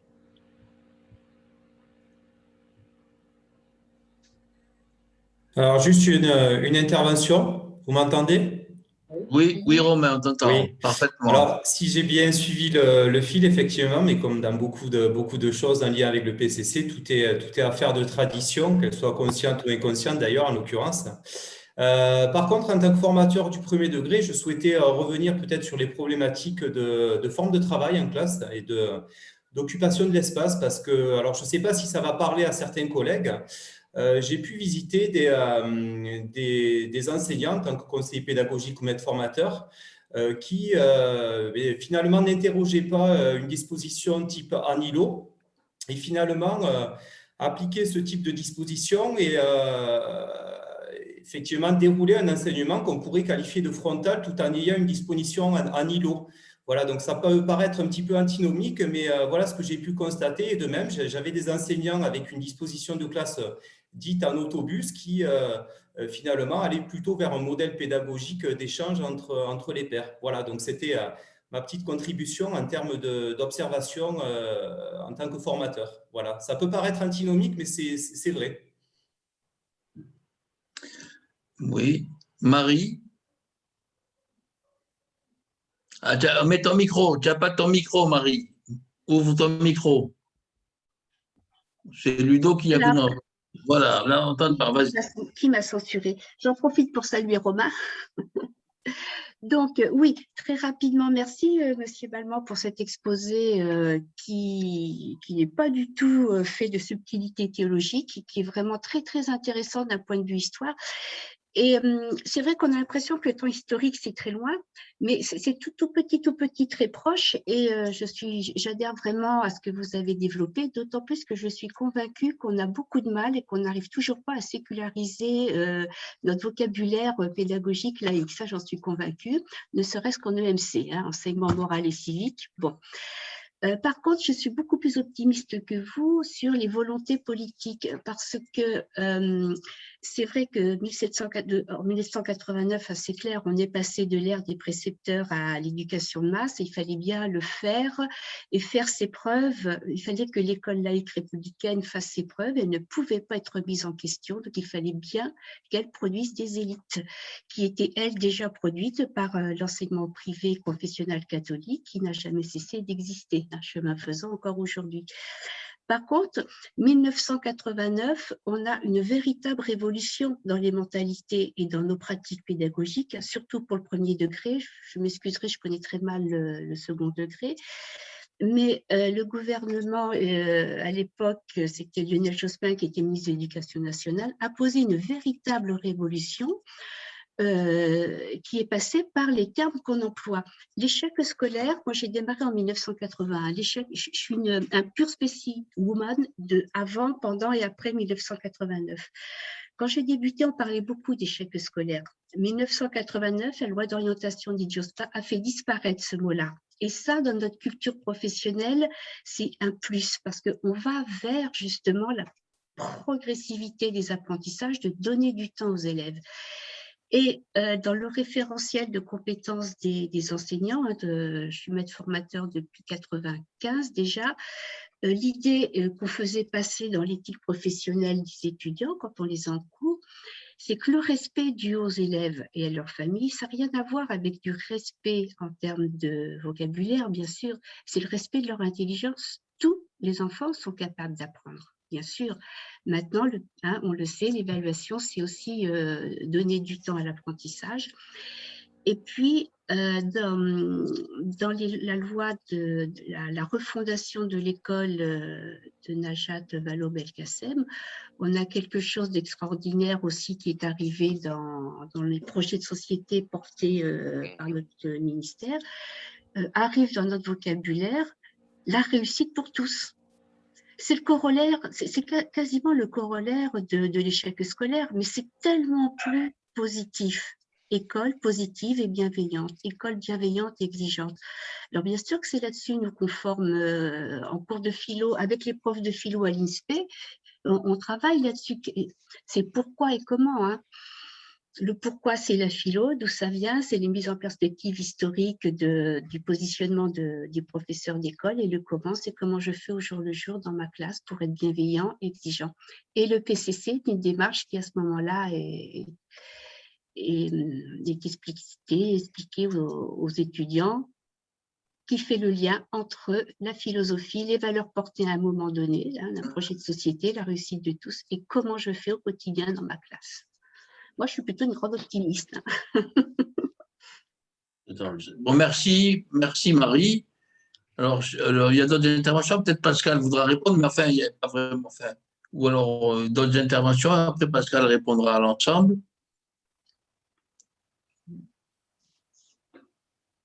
Finalement, M.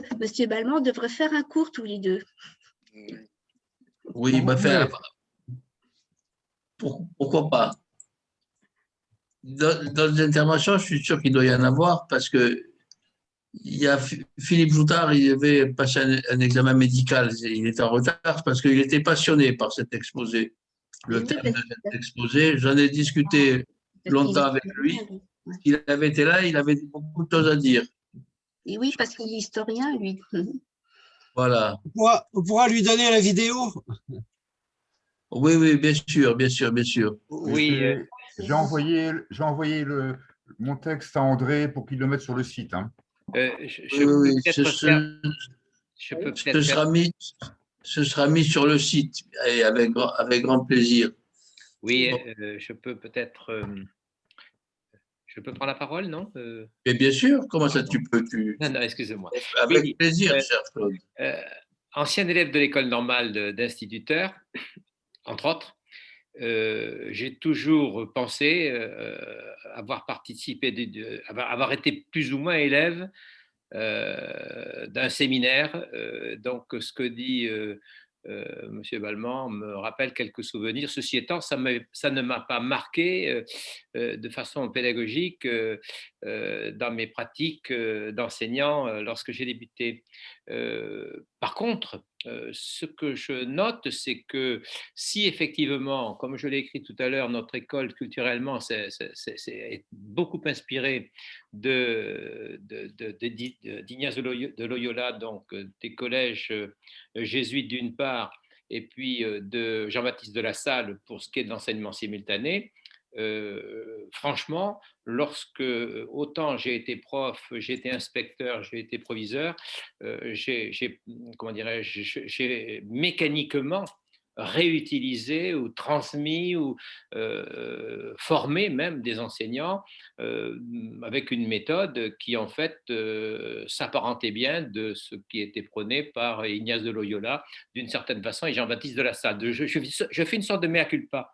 Et ce n'est que très récemment, avec un certain nombre d'enseignants, qu'effectivement cette problématique est ressortie. Et je pense qu'elle est ressortie parce que l'enseignement de masse ne peut pas, et avec la réussite pour tous, comme l'a signalé notre collègue, ne peut pas se faire par ces pratiques pédagogiques, ne peut pas permettre, ne peut pas réussir avec ces pratiques pédagogiques. Et alors, je ne veux pas parler de la classe inversée, je parlerai plutôt de la classe mutuelle. Je pense que vous connaissez ce livre qu'a écrit, entre autres, Vincent Fayet, La métamorphose de l'école quand les élèves font la classe. Et je crois que lui aussi, lui l'a découvert. Il l'a découvert par la pratique pédagogique, qu'effectivement, eh bien, on pouvait apprendre des pairs. Les élèves pouvaient apprendre entre eux.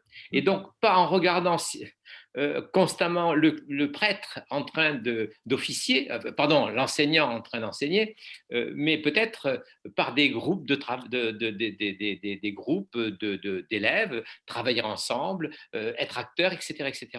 Et je crois que oui, les choses évoluent en ce moment, beaucoup. Et je crois que l'impact du numérique, le numérique apporte également des éléments permettant de faire en sorte que cela progresse. Merci Claude.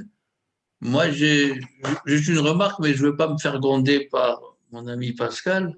Il va me dire encore que c'est à cause de moi que je vais le lancer sur une autre piste. Je ne suis pas du tout spécialiste. Mais enfin, j'ai beaucoup apprécié cet exposé. La question que je me pose, actuellement, il y a des différences dans l'état d'esprit à l'école entre les pays. La France est assez isolée, hein, la constante macabre, des choses comme ça. Pourtant, il y a quand même au départ, il y avait un catholicisme qui était le même, enfin, qui semblait être le même dans différents pays. Comment peut-on expliquer certaines différences? Par exemple, associer l'évaluation à la notion de sanction. Enfin, je ne vais pas reprendre l'exposé de Pascal, mais il y a quand même des différences, alors qu'il y a une même culture au départ. J'ai bien entendu ce qu'a dit Pascal, qu'on est tous un peu tributaires de son passé, de l'histoire, etc., même de manière inconsciente. Comment se fait-il qu'il y ait certains pays qui soient sortis mieux que d'autres, si j'ose dire, qui est plus sous ces clichés? Et je ne sais pas si c'est un problème que je pose, je n'ai pas la réponse. Est-ce qu'ils s'en sont sortis mieux que nous? Voilà, les questions que je pose à Pascal directement. Je n'ai pas davantage la réponse, il faudrait vraiment travailler ça. Voilà, c'est pour ça que je lance ce débat. Oui, mais une hypothèse quand même un peu facile, hein, mais c'est l'hypothèse qui me vient à chaud, là, il faudra travailler. Mais c'est-à-dire que il y a une double spécificité française. Il y a, première spécificité, cet héritage catholique, enfin, d'un certain catholicisme, c'est ce que j'essayais de partager avec vous. Et puis la deuxième spécificité, c'est le rôle prépondérant, beaucoup plus que dans d'autres pays, de l'État dans la constitution de l'école nationale. Tout à fait. Et en quelque sorte, peut-être qu'on pourrait imaginer, mais encore une fois, c'est à travailler, que ce rôle centralisateur et prépondérant de l'État, l'État instituteur, hein, voilà, ce rôle de l'État a en quelque sorte opéré un effet de glaciation, de fixation, d'intangibilité de l'héritage catholique antérieur. Je ne sais pas si je suis clair en le disant comme ça, et encore une fois, je ne suis pas sûr d'avoir raison. Hein. En tout cas, on peut se poser cette question. Parce qu'en Pascal, c'est un sujet peut-être à approfondir. Si je peux me permettre d'intervenir, bien sûr, Jacques. Pour être allé, Anne-Marie après, oui. Pour être allé dans un certain nombre de pays et dans les établissements scolaires de ces pays, je pense premièrement que si on regarde les pays catholiques, en tout cas les pays catholiques voisins, tels que l'Espagne et l'Italie, il n'y a pas tellement de différence avec la France. Oui. En revanche, les pays de culture anglo-saxonne, oui, mais c'est le protestantisme, ce n'est plus le catholicisme. Exactement.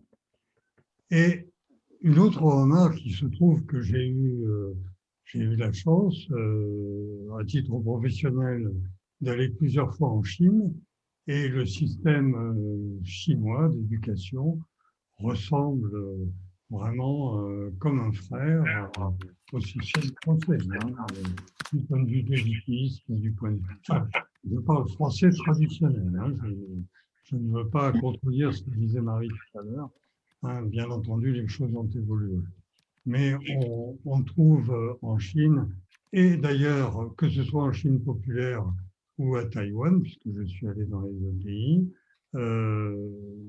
donc deux pays qui ont la même tradition, mais qui n'est pas la tradition catholique, on trouve à peu près les mêmes caractéristiques que ce qu'on aurait pu constater en France, je pense, avant la dernière guerre ou juste après, hein, quand les choses n'avaient pas encore évolué.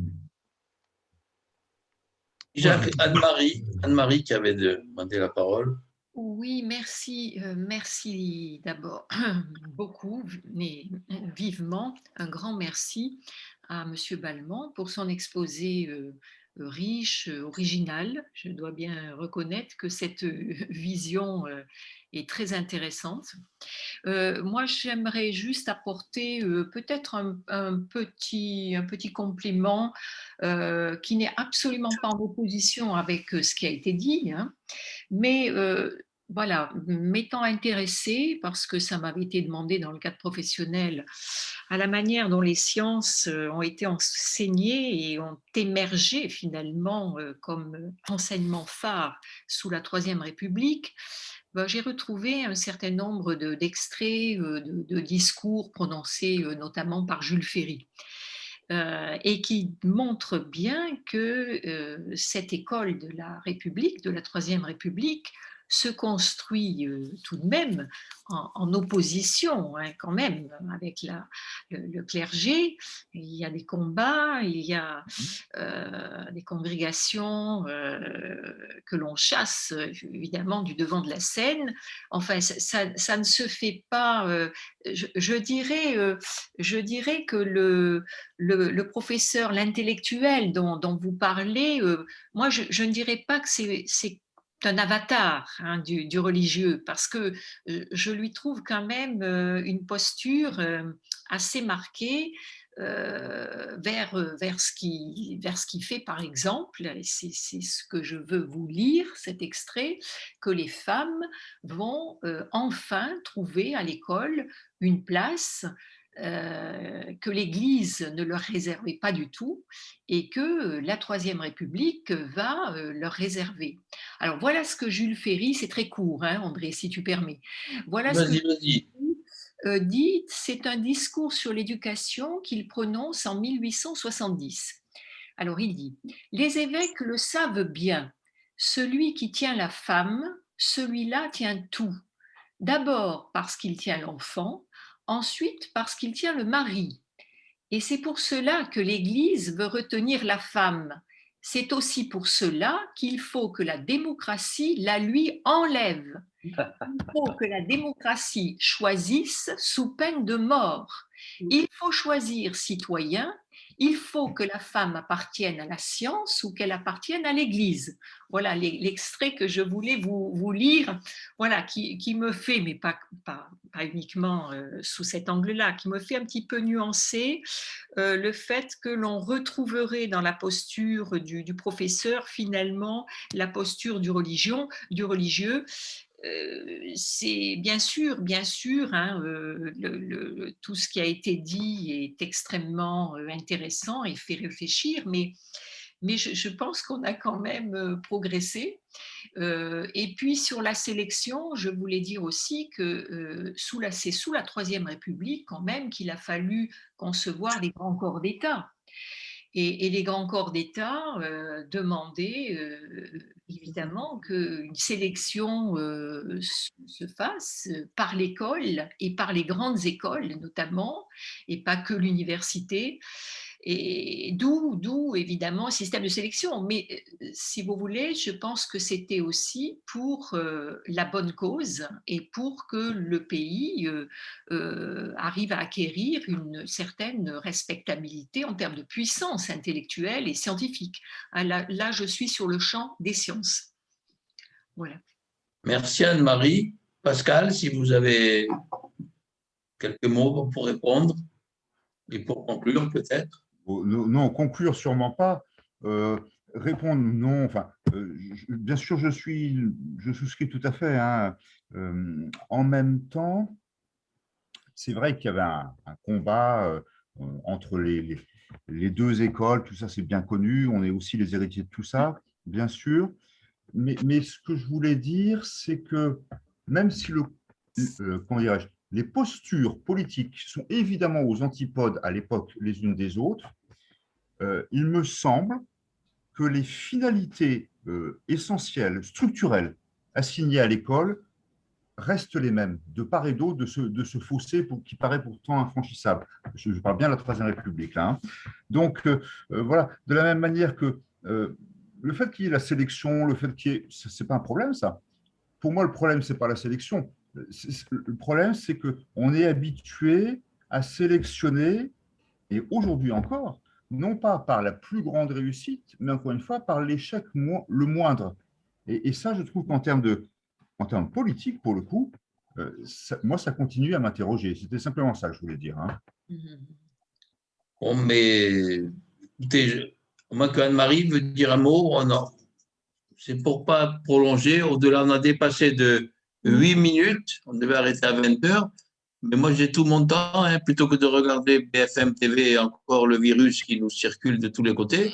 Moi, je peux rester autant que vous voulez. Mais je crois que ce serait plus sage de ne pas trop déborder. Je sais pas qu'est-ce que vous en pensez. On lève la séance. Moi, je remercie vraiment. Et alors, on peut applaudir Pascal, tous ensemble, enregistré. Et je vais vous faire une confidence. Je ne sais pas si je dois le dire, mais je commence à prendre vraiment goût à ces réunions Zoom. J'appréhende le présentiel.